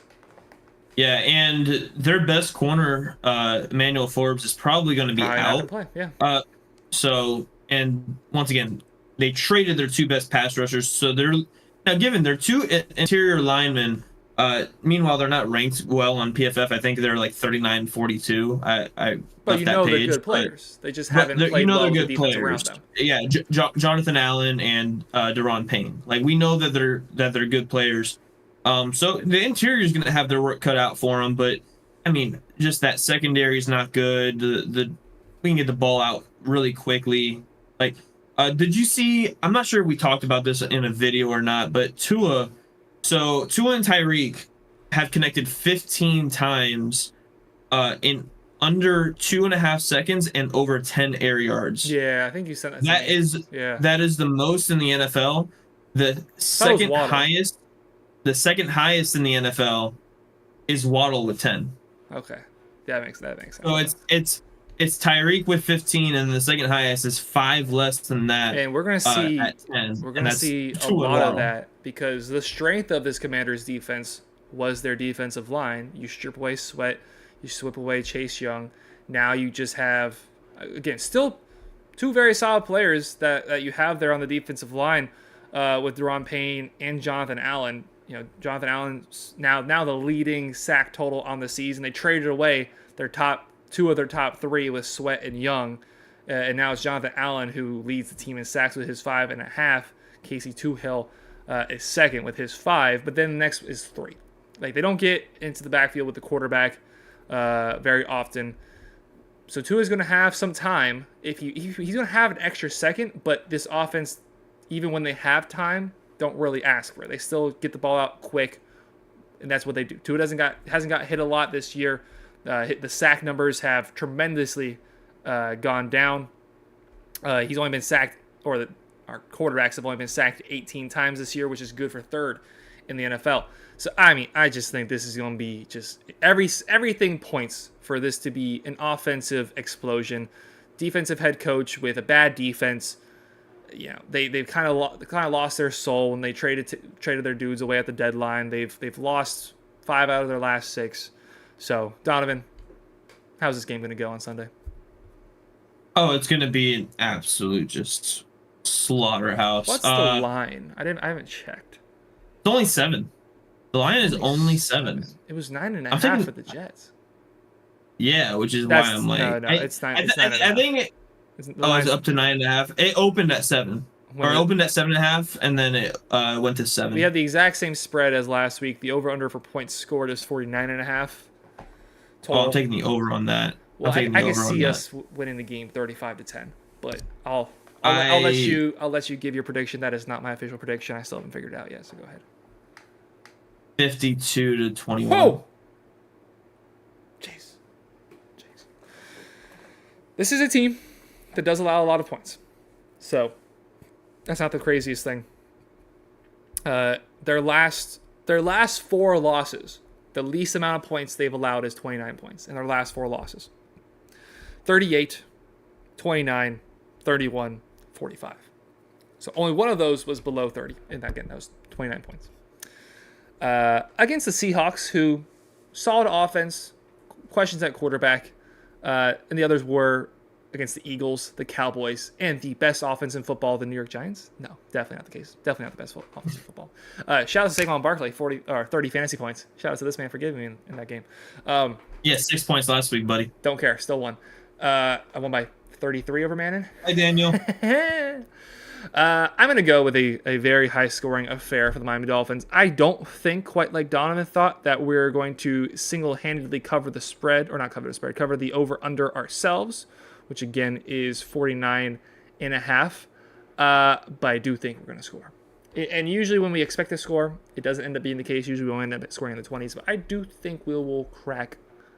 I think we'll crack the high 30s. But I think it's going to be a situation kind of similar to the Jets last week where the Jets made us struggle a little bit. I don't think they're going to make us struggle quite as much, but I can see us taking our foot off the gas pedal a little bit.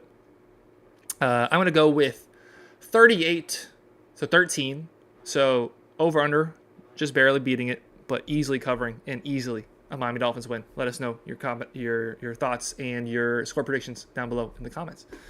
So 52-21, and you said 38-13. Yeah. So mad at myself. I just fumbled that outro of that video. As always, if you ever miss any part of this stream, we upload clips up to the game. Last week, we only uploaded, I don't think I uploaded one at all because we did it on Wednesday. Not. And then Wednesday, didn't have time for Thursday because obviously Thanksgiving. And then Friday, day of the game.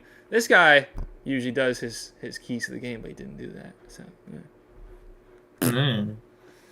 All right, what do we want to BS about? We've been live for over an hour and a half. This is, I think, been our longest stream. Yes. It doesn't even feel like it.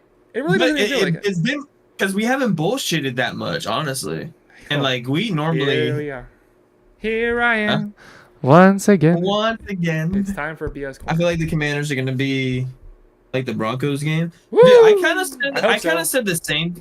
I kind of said the same thing. I didn't want to go that high because I don't think that like. I think once, like Jacob said, we're probably going to take the gas, our foot off the pedal after a huge lead. I think it's going to be probably like 35-21 at one point, and then we're just going to show on a masterclass because they're going to throw the ball a lot.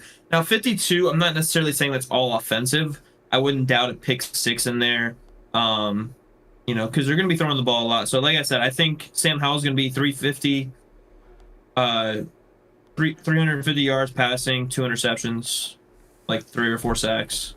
Like, I think our D'Angelo Russell is carrying your team. He is right now, bro. He's got 46 fantasy points in the third quarter. What? He's doing the Lord's work. He's got 29 in the third. Who does he even play for right now? Is he still in the Lakers? He's still in the Lakers. Oh, that's why. They are just blowing the backs off of the Detroit Pistons. They're up 91-63 with 3:33 left to go in the third quarter. Shout out CJ McCollum has 14 in the first period. First quarter, numbnuts.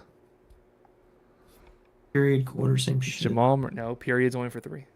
I don't know why, but it is. No, because the commentators for NBA call them periods as well. No, they don't. If they did, it's on accident. Yes, they do. No, they don't. They do. And then if you go into a basketball stadium, it'll say period up on the scoreboard. I don't know if that's true. It is.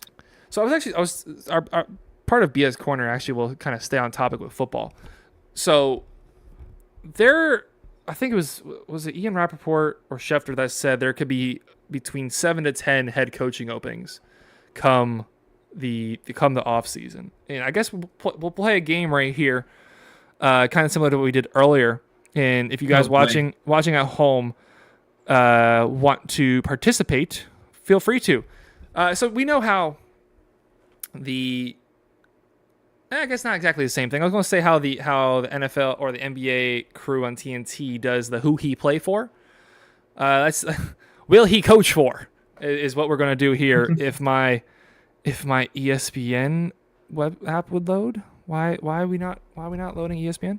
So I'm gonna run through a host of coaches, and since of course now ESPN doesn't want to properly work on my laptop, we're just going to go over to my phone real quick and open up just the NFL standings and look at the teams at the bottom of the NFL standings. And I'm just going to throw out a name, throw out a head coach, and ask you if they will still be their head coach. You've been frozen on my screen for a little bit, so I hope you're still here. I'm here. Okay, good. Okay, so the first one is I'll just stick with who we were just talking about with Ron Rivera of the Washington Commanders. Will he have a job by March this year? He's out. Yeah. I'm still frozen on your screen. You are very much still frozen on my screen, but it's okay. It shows up on the YouTube end too. It's okay. Okay. Yeah. You guys playing along at home, join in. Comment down below.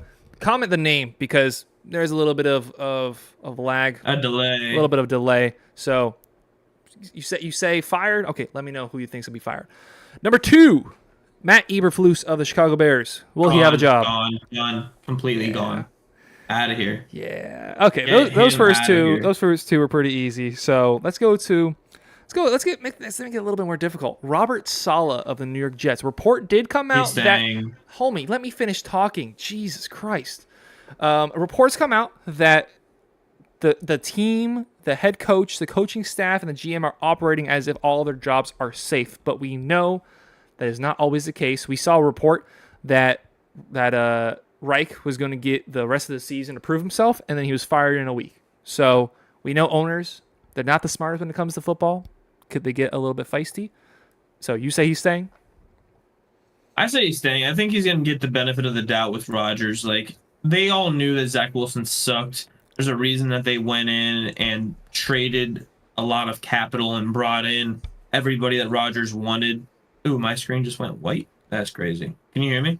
I can hear you fine, but you're still frozen. And that's actually not my platform. It's actually your issue for once because you're still frozen on Discord. It says you're not here. Are you here? Donovan? Oh, no. Oh, no. We lost Donovan. Oh, he's back. He's back. We're at the very least, I'm glad this is when we're experiencing the technical difficulties of the show. Okay, we can see the fake Cuban himself. Dude, my Discord just like freaked out, shut down, and then restarted. That was crazy. Okay. Donovan is frozen. We back. We back. So Saleh, you're saying staying? Saleh's staying. I think he's gonna get the benefit of the doubt. Like, there's a reason that they gave up so many. They brought in everybody specifically for Aaron Rodgers. They brought in Nathaniel Hackett for Rodgers. They brought in Alan Lazard, who's a healthy scratch now, for Rodgers. They brought in Randall Cobb, who's like 80 years old. He's still on the team? That's crazy. Tim Boyle is on the team because of Aaron Rodgers. Worst quarterback in NFL history. You heard it here first. Everybody that they brought in is for Rodgers, and I think because of that, they're going to at least go for a year with Rodgers next year. What if he decides to retire in the offseason? Do they just clean house right there from that moment? Why wouldn't you? Okay, fair enough. Why would, like, your defense is mostly like rookie contracts and everything, so you can probably get away with that. Sell, maybe some people that are low end stars or have a lot of money, but your offense, you have a couple of good young pieces, but other than that, your offensive line is completely trash. Your quarterback room is trash. You have Breece Hall and Garrett Wilson on offense, and that's it. Okay, you're starting to yap a little too long. We're both saying he's staying, so he is staying. Mike Vrabel, the Tennessee Titans, will he have a job? He's fine. He's fine? He's staying. No, I think he's done. I think he's staying. I think that team is going to be completely revamped. Like, it's going to be a completely new look. I think, like you're talking about, Derrick Henry is going to be gone. Treylon Burks could very much retire from football with the injury issues that he's having. Will Levis, is he the guy? I don't know. It's really weird. He had a great game and has not played well since then. I think it's time for them just to start fresh. Very simple. Doesn't need a lot of explanation. Brandon Staley, will he have a job for the Chargers? No. Daniel, I like that. So that's what we're going to go to next. That's crazy. Vrabel will, but in New England. So will Bill Belichick be the Patriots coach starting in August? That's a tough one. Honestly, if I am Kraft, I would say no, but I think I think that he's gonna get at least one more year there. I I do, I don't. I I don't I just something in my gut. Like I know that all the reports are Kraft is getting tired of it. He wants to win. He's used to winning. Blah blah blah blah blah. But it's just something in my gut, in my soul, tells me that they're gonna keep Belichick for That's one fair. more I year. can I can respect a guts decision. I can definitely respect that. I kind of forget who the I coach don't know where is. all these I don't know where all these Bill to the Chargers rumors are coming from.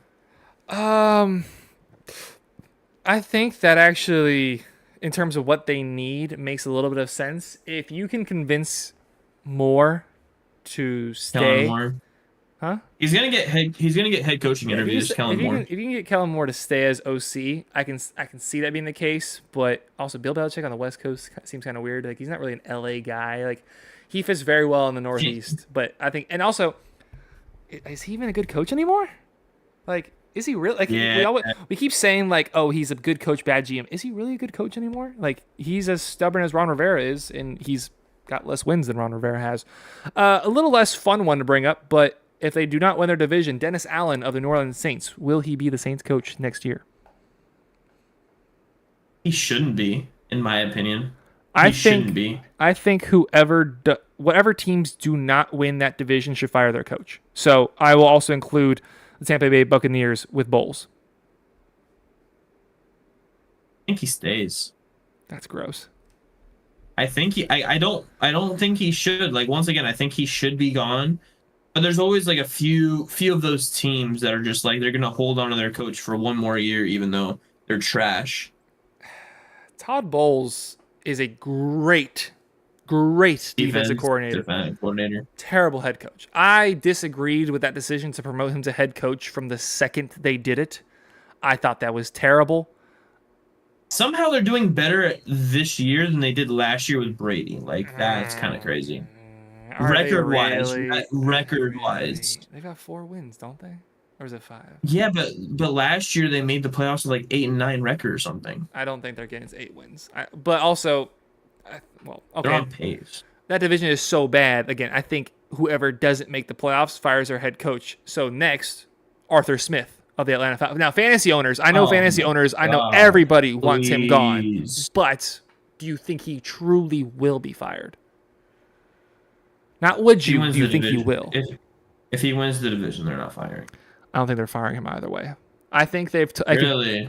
I think they can talk themselves into they never have given him a real quarterback, and I can very much see them getting Justin Fields or Kyler Murray next year, or I would trading love up for a Justin Fields quarterback. on that team. I think that'd be perfect for what they want to do. I could also see him trading up for Drake May or a kid from LSU. What's his name? Crap. Would be available besides Harbaugh or the Lions OC. There's always guys every year. There's always guys. Brian Flores, the Texans offensive coordinator. Guys on this list. Guys on this list that get fired. So Ron Rivera, potentially Robert Saleh, potentially Mike Vrabel. If somebody really wants to, potentially Staley, but obviously that's not happening. I don't think Harbaugh. I don't think Harbaugh leaves. I don't see why Michigan? Harbaugh. You don't think so? No. Why should he? He faces suspension. He's not going to get any more punishment for this. So he's going to be able to coach this week, and so he's done. His punishment's done. So what reason he has? I think he just stays as a big, fuck you to the NCAA. Brian Dable, yes or no? Fire or no? Oh, he's staying. Yeah, he's staying. Maybe stupid to fire him. Yeah. Well, I'm kind of getting to the point of the list that's like, okay, who's really going to get fired on this? Big one here. Do they really have the guts to do this and pull the trigger? Sean McDermott. Do they really have the guts to do it? Now we would. Do they really do it though? He's gone. He's gone. If they don't make the playoffs, he's gone. I don't know. Now the Bills do have history of holding on to coaches too long.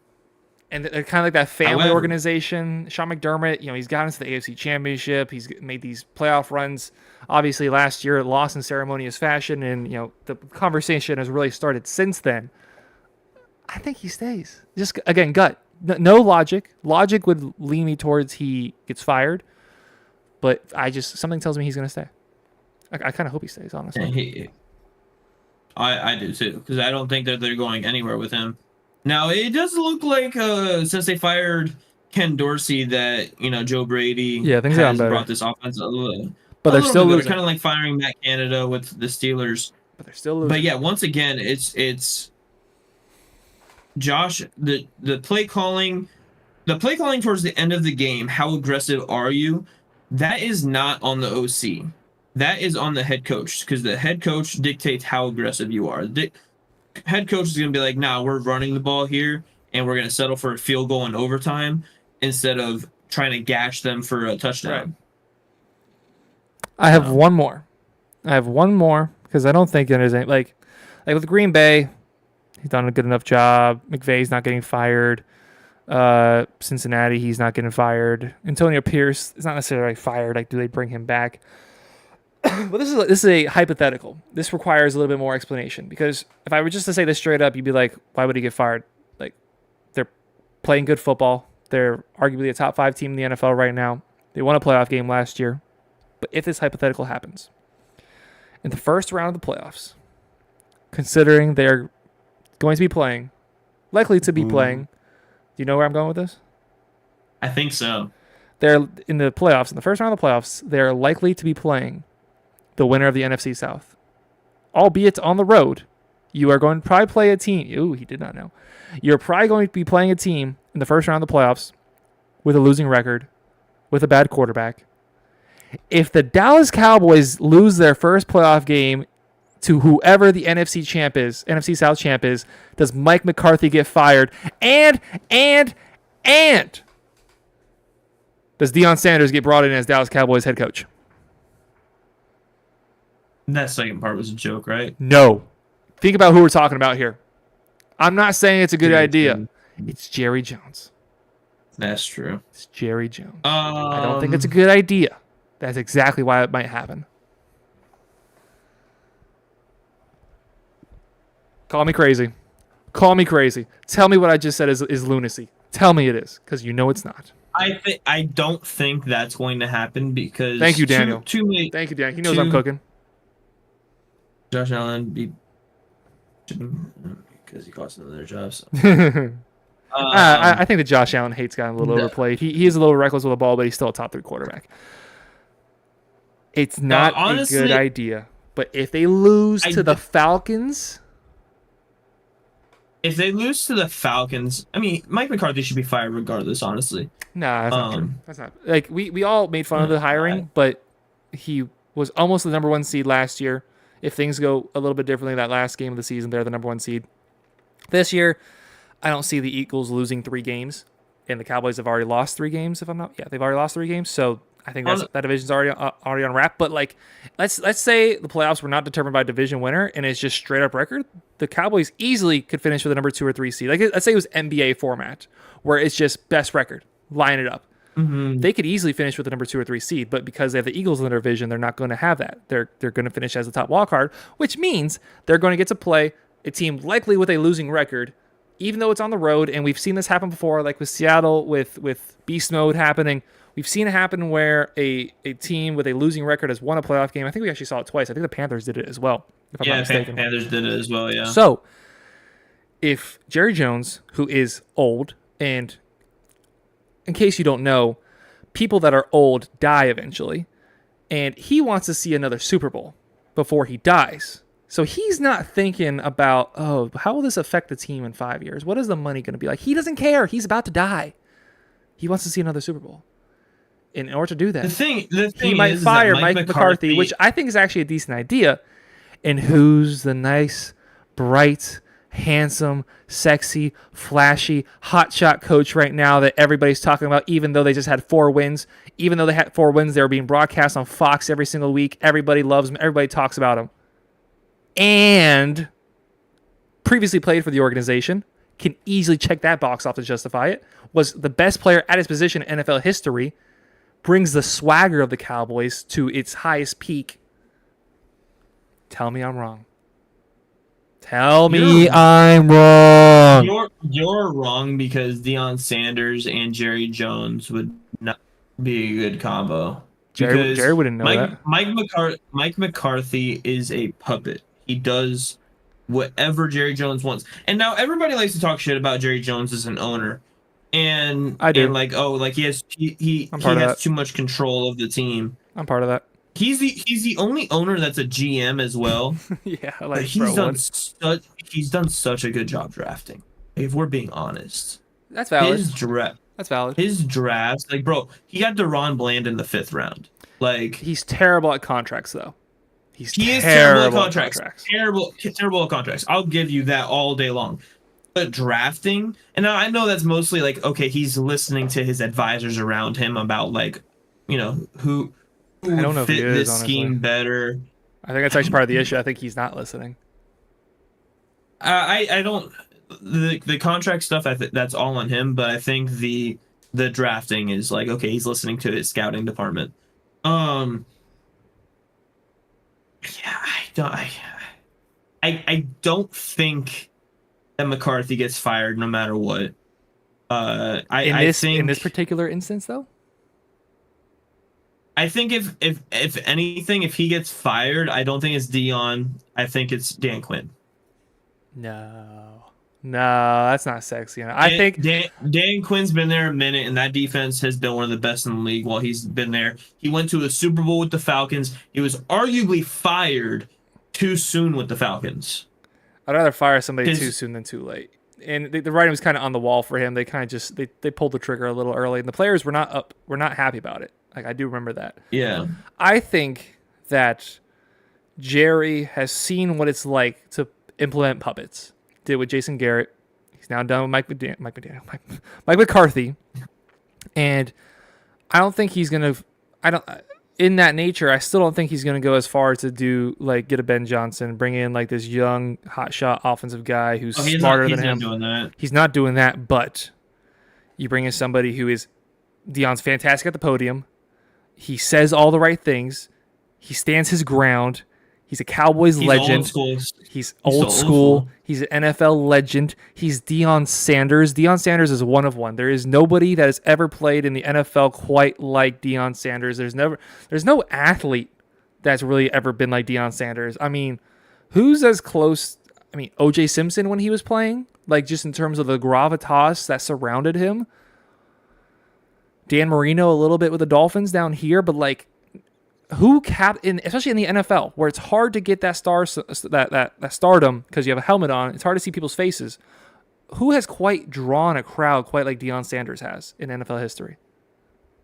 No, nobody. You're right. You're right. And now he's a head coach. Deion, I think Deion would make a good head coach, similar to Dan Quinn. Like I'd rather get Deion, you look at you. Or not Dan Quinn, Dan Campbell, sorry. Being that, bringing in just a stellar staff. Like, look at his staff with Colorado Buffaloes. Like, they have a stacked coaching staff. And and with that, like, if you can get a stacked coaching staff in the NFL, like Dan Campbell does, you can be the leader that you want to be. And you can let people work beneath you and you can supervise everything. And that's kind of, I think, the role that Jerry would look for a little bit more than the guy that's going to be a creative play caller. Right. Deion not proven as a head coach. He's I mean, let's be real. He's like, you're correct. You're correct. This is not a logical decision. Hold on, let me speak. Go ahead. I'm gonna defend Deion for a minute here because he did only have 4 wins this year, but that's not exactly an easy division that he's in, an easy conference, I should say, that he's in. He didn't have an easy schedule. And the team that he took over had what 4 wins in the last 10 years. No, okay. Yeah, I'm exaggerating. Well, all you have to say is they only had one win last year. They had 1 win last year. I think they had 1 or 2 wins the year before that. Like, they have not been good. So the Cowboys steal the Lions' thunder. I mean, kind of. Like, Yeah. Daniel, what you're saying is logical. That's why we're saying the Cowboys aren't going to do it. Yeah, because the Cowboys are not logical. Very emotional. And very emotional. And the just Dion, like that coaching staff, once again, bringing in everybody around him, the recruits that he has. Now, he has had 3 or 4 decommits in the last Yeah, he's not week so or happy about that. Yeah, but like it, honestly, that's probably better for him being there. Like he's like, oh, you guys want to go? You don't want to be a part of what we're building? Okay, cool, bye. Like kind of like when he arrived there, he's like, I'm bringing my own luggage, and it's Louis. Like he's going to bring in the best of the best, and he's going to bring in people that want to be there and want to build up. And Shador's not entering the draft. His other son's going to be there at least 2 more years, probably, because I don't think he's going to come out as a junior. And then Travis Hunter, I believe, is only a sophomore, so he has 1 more year as well. Primetime is not NFL head coach. Maybe DC at this time. I don't trust him as a play caller, actually, if we're going to be real. I don't. He would have to. He's never called plays in his coaching career. He's been more of like a motivator and he could talk to you about what you need to do, but to do a full scheme and call plays and be able to do that in live action, between doing that and being a leader, it is 2 kind of different things. Like, yeah, you can nitpick, but to do this stuff in a game, to call plays in a game, we saw McDaniel last year struggle with it. Like, he called good plays, but he struggled getting the play calls out. He gotten better with it this year. But like last year, we were always constantly breaking the huddle with 7 seconds left, and it was it still happens every now and then. Yeah, I also once again agree with Daniel that he's not leaving Colorado until his kids graduate. This was such a hypothetical. I think the Cowboys win a playoff game. I think I think we're probably going to end up with Eagles Cowboys in the second round, because the Eagles are going to get the number 1 seed, and then the Cowboys are going to be the highest seed remaining. So the Niners are probably going to play NFC second round. Eagles Cowboys, Niners Lions. Eagles, Cowboys, Niners, Lions. I mean, obviously, I think it's still going to end up as Eagles, Niners, same thing as last year. But like the playoffs is going to be spicy this year. So let's talk about something real quick. So this is also going to be our first 2-hour stream, by the way. We're a minute away from that. That's actually wild. I ate dinner beforehand. That's why I'm lasting this long. Do you think that Brock Purdy didn't get hurt, that they win that game? No. I think it's certainly closer, but it was in Philadelphia. Yeah. I believe the Eagles already had. It wasn't. It wasn't. Yes, it was. It was in Philadelphia. What are you talking about? The Niners were the number 1 seed. No, they weren't. Are you sure about this? I'm 100% sure about this. Yes. Look it up. You're wrong. You are wrong. It was in Philadelphia. It was in Philadelphia. If I'm not mistaken, the Eagles already had a lead up to that point. And when it comes to those games, it oftentimes comes down to who has the better quarterback. Jalen Hurts is surely the better quarterback over Brock Purdy. I like Brock Purdy. I think he's been fantastic. I think him and Tua are very comparable. I like Tua better, obviously. He has had his bad games, but he's had a lot of fantastic games as well. I'm taking Jalen Hurts without a doubt. You look at A.J. Brown, Devontae Smith versus Ayuk and Debo. I'm going with A.J. Brown and Devontae Smith.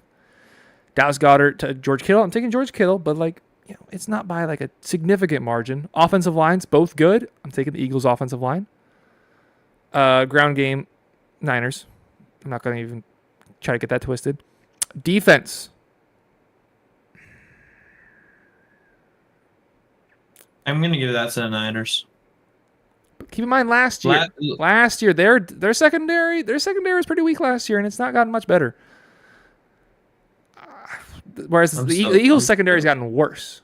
they've had a lot of secondary injuries this year, so we kind of forget. Like last year, they're mostly healthy as far as I can remember. Uh, didn't they have C.J. Gardner-Johnson last year as well? They did. So they had C.J. Gardner-Johnson. They still have Darius Slay. They still have Bradbury. Pretty sure there was somebody else that I'm missing, but they're not as good as those three. I think they were overall the better team, with the better quarterback at home. I was still taking the Eagles to win that game. It would have been a good game, probably. It would probably have been close. Like it probably wouldn't have been like the Bengals or the Bills second round matchup. But I'm still taking the Eagles in that. Fair enough. Okay, here's an interesting thing. Do you think the Texans make the playoffs? Yes. Okay. I mean, before I just say that as if it's gospel, let me make sure the rest of their schedule is not unreal. They have such an easy schedule. Oh, then what? I mean, then what are we talking? So, like the current playoff picture in the AFC, Ravens, Chiefs, Jaguars, and us all have 3 losses. I say that because the Ravens have played one more game and they have 9 wins, but they are technically the 1 seed as of now. And then the Steelers and Cleveland. I almost said Indians. Cleveland Browns. First 2 wildcard spots. The Colts have the tiebreaker over the Texans. I'm not reading all that as to why they do, but they do. That's all we have to care about. And then it's the Texans right after the Colts. So you're looking at the Steelers, who I don't know if they still have a positive, or they've been outgained in every game, or points differential, or whatever that record is. The Browns suck without a quarterback, and Joe Flacco is going to start on Sunday, so it's not getting any better. So I think the Browns fall out of the playoff picture. The Colts, they just lost Jonathan Taylor for 2 to 3 weeks, but I like what they're doing. Shane Steichen has done a good job in his first year there. Gardner Minshew actually might be better for them this season than Anthony Richardson would have been, just because of that development. So I think the Colts. Yeah. I can see the Colts still making the playoffs, but you have the Broncos right behind them. I think the playoff. I really hope the Steelers don't make it, just because that's so boring. Broncos do have a pretty rough schedule. Broncos do. Or do they have rough schedule? It's rough, yeah. They have a rough schedule. They have the Texans this week, Jets next week, or that's gonna be such a good game this week. Broncos have the Chargers next week. Broncos. Then the Lions. Then the Patriots. Broncos. Then they have the Chargers again, taking the Chargers in that one. I'll have them split that. And what was it? The last week of the season, they have. Where are they? Yeah, my blind. Oh, they have the Raiders. Taking them in that one. So I have them finishing as 9-8. I haven't finished yet. Yeah, I'm finishing 9-8 as well, which it might not be good enough, but it also might, because does anybody trust the Steelers? No. Does anybody trust the Browns? No. They're the 2 teams with 7 wins. You have 6-5, 6-5, 6-5, 6-5, 6-6. I may have said 6-5 one too many times, but you have 4 teams with 6 wins, and we're at week 13. 5 games are left. So, I mean, those teams could easily. How many of those teams do you trust to go above 500 the rest of the way? Like, I like the Texans, but hey, guess what? They lost to the Panthers. Let's not forget that. They played well against the Jaguars. They still lost though. This week against the Broncos, I mean, who are you? I mean, maybe. I don't know if you want to answer this because of our pick'ems, but like, I kind of already know. I feel like I know who you're going to take here, but like Texans, Broncos. It's in Houston, but I don't know if Texans really have a home field advantage. Taking the Texans. No, they do. Their fans been showing up this year. Their fans been showing up. Nah, I don't trust it. I've been in that stadium. That stadium is ugly. It's ugly, but they're bro. You can, you heard the fans over the You always do. Over the announcers. Nah, no, but like it was rolling, bro. It was rolling. I think that's one of the quieter stadiums in the NFL, even with a dome.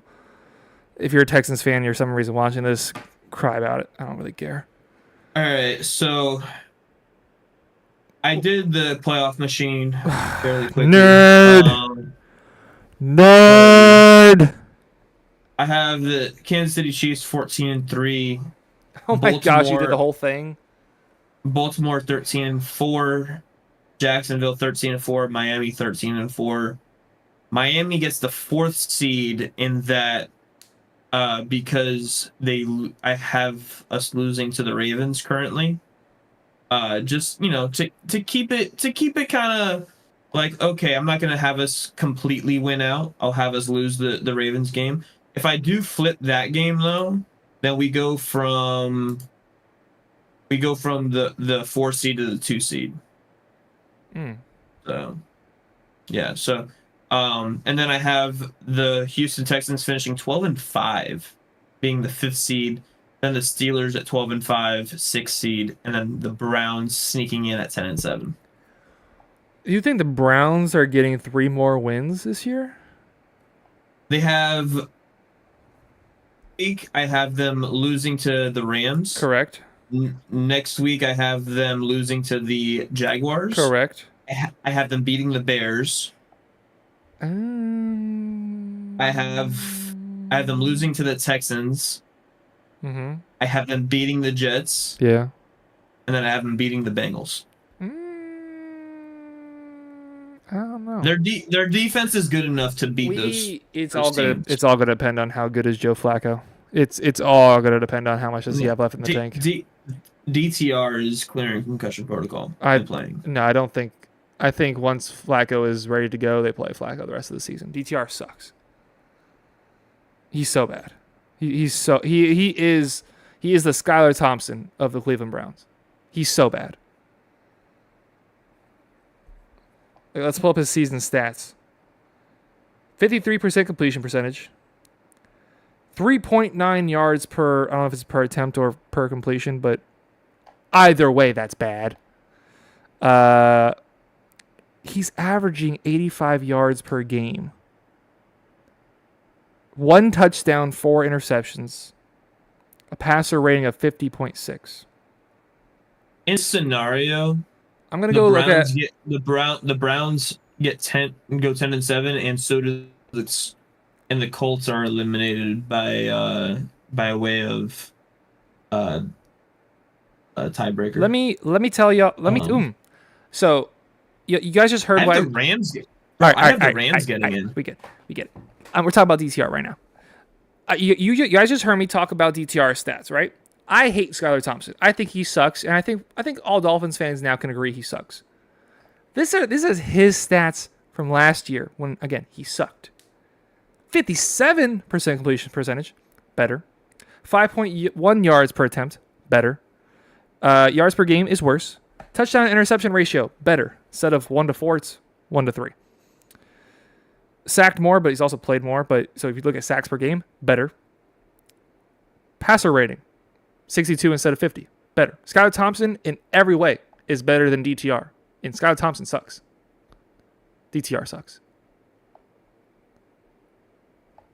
Eye test sucks. Who did DTR? Who did DTR play against in those games? Let me go back and check. Going back and forth. Well, for one, the Broncos, the Steelers. Steelers defense is not as good as we think of it as. Now, if TJ Watt plays, they're a top 10 defense. Let's be real. He does play though, but they're still exactly. He played against the Ravens. He threw 121 yards and 3 interceptions. I get it. The Ravens are arguably. I get it. Arguably the best in fantasy football. They're the second-ranked defense. They're arguably the best defense in the NFL. But 121 and 3 interceptions. I don't care who you are. That's awful. Last week against the Broncos. The Ravens. Yes, he did. He went 19 of 36 for 121 yards. Oh, okay. Week 4. Okay, I was looking at week 10. I'm just reading the games he's played.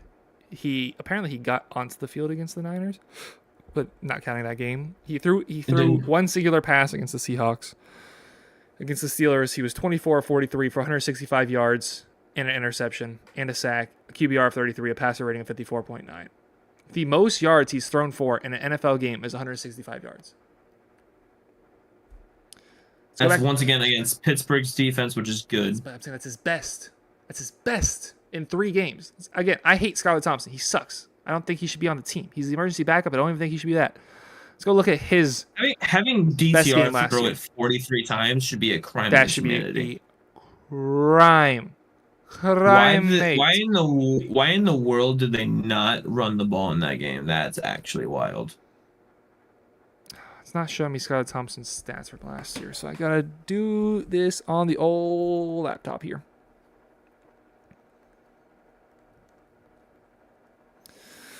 Skylar Thompson in the 2022 NFL season, the only season in which he's played because he's not made it to the field this year. Oh, dear God, it's also pretty bad. Oh, my gosh, he's so bad. In the playoff game, he had like 300 yards or something.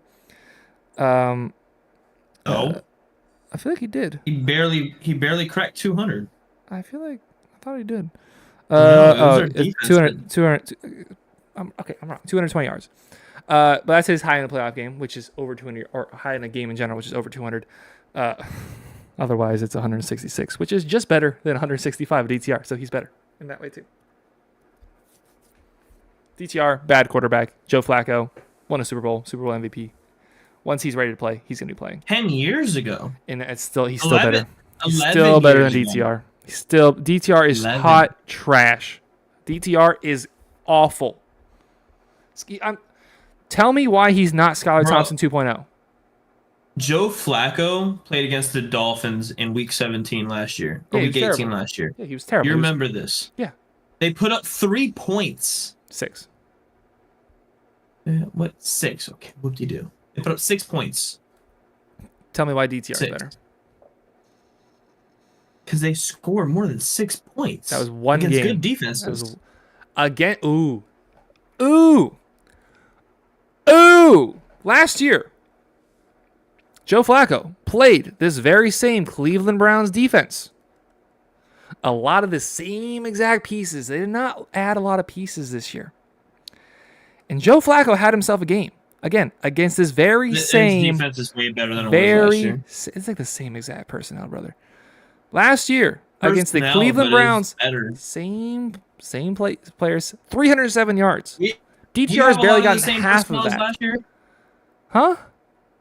So we have a lot of the same personnel as last year, and our defense is better. Yeah, because we got a different coach. I don't think they got a new coordinator. Either way, last year he had a game where he threw 309 yards, 307 yards, 285 yards. Oh, wait a minute. Those were in back-to-back-to-back weeks. How many wins? 1. Again, it was also the New York Jets. Like, let's keep that in mind. He's better than... I'm not saying he's good. Defense. No, they had a good defense, and I'm he not won saying one he's game. good. I'm not saying he's good, but he's better than DTR. These games are close. These games are at least close. He lost 29-12 last week. Okay. The very last time we saw him, he lost 29-12. Pittsburgh's game. They lost. Steelers suck. They have Matt Canada still. We're calling it there. Let's go play some Fortnite. This has been a 2-hour, 15-minute live stream. Jeez, Lord have mercy. I ate before we started playing. That's the only reason I've been able to go this far. This man's a statistical merchant. Eye test is awful too. Daniel, appreciate you. Best preseason QB, apparently, except for DTR, who is everybody's Lord and Savior, even though he sucks. Daniel Millard, appreciate you being around here, bud. You've been sticking with us for this long stream. My wonderful girlfriend Liz, she's no longer here. She came in for a bit, made fun of me, was mean to me, and left. Sounds about right. So. Shut the fuck up. Robert, Cap, Raphael, Donovan, and Jacob.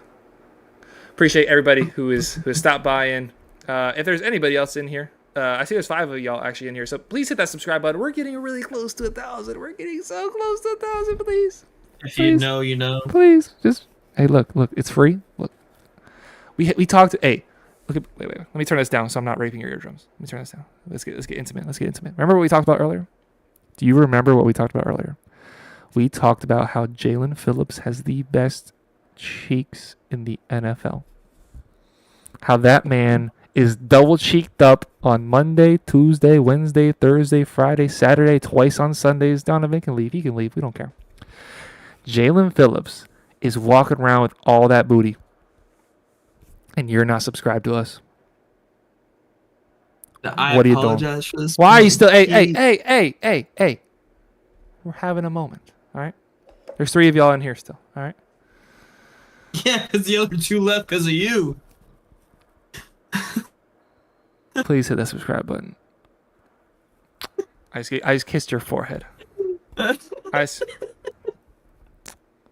just gave you a kiss on the forehead. You can't let a man kiss you on the forehead and not give him a subscribe. Come on, you know you want it. Bro. Tell me what Fortnite map you like better, God. this map or the other map. Daniel, see, Daniel likes it. Daniel likes it. Come on, Daniel. He's Daniel, you saw those cheeks. masculinity. Daniel. Hey, look, my girlfriend was in here. Like, look, I'm straight. I already beat the allegations. All right, you can scroll up, you can see her face. She's hot. But look, Jalen Phillips, bro, those thighs. Come on, the thighs. You saw the don't eye roll, please. I can't with the eye roll. Dog, stop. I remember I sent you a picture of before the season. Oh, did you? Like, I sent you a picture of him before the season when he was just absolutely jacked. Like, you remember when Dion Jordan came into his sophomore year, I believe it was. I'd rather not remember it, but yeah. Well, the Dolphins were posting pictures of, like, oh, Dion Jordan coming in, jacked and everything. Like, he had a great offseason. Turns out he was on PEDs and got suspended. But and I sent you that, and I'm like, bro, I would not be surprised if this man was on PEDs. Look at this man. That's just how. I think that's the picture you sent me too. That's the picture I sent you. Yeah. Look at that, bro. Insane, bro. Good night, Daniel. I appreciate you hanging out with us, man. Appreciate the entertainment. Look at how sexy that guy is. Look at those titties. Look at him. Dog. Look at him. Look at him. Dude's got like -3% body fat. I really hope my family's not just like listening and walking by like, what is wrong with our son? I promise. Take you to get baptized again. I promise I am dating a wonderful, beautiful young lady who also loves sports. That's great. Get to your women, bro. I will. I'm going to tell her about this because I'm pretty sure she's already off of here. Otherwise, she'd be in here yelling at me like she always does. But Daniel, again, appreciate you sticking by with us. Really appreciate you dropping by. We are live every single Wednesday, give or take 7 o'clock. We're irresponsible, so sometimes it's 7:15 and you're just going to have to deal with it. But we appreciate you, all y'all who watch. Again, if you miss any of the stream, we will be uploading clips from this throughout the week, as well as if there's any breaking news, just as we do every single week, give our breakdowns, give our thoughts, opinions on the team that we love, which is the Miami Dolphins. We really appreciate y'all sticking in for the full 2 hours and 18 minutes, the longest stream we've had so far.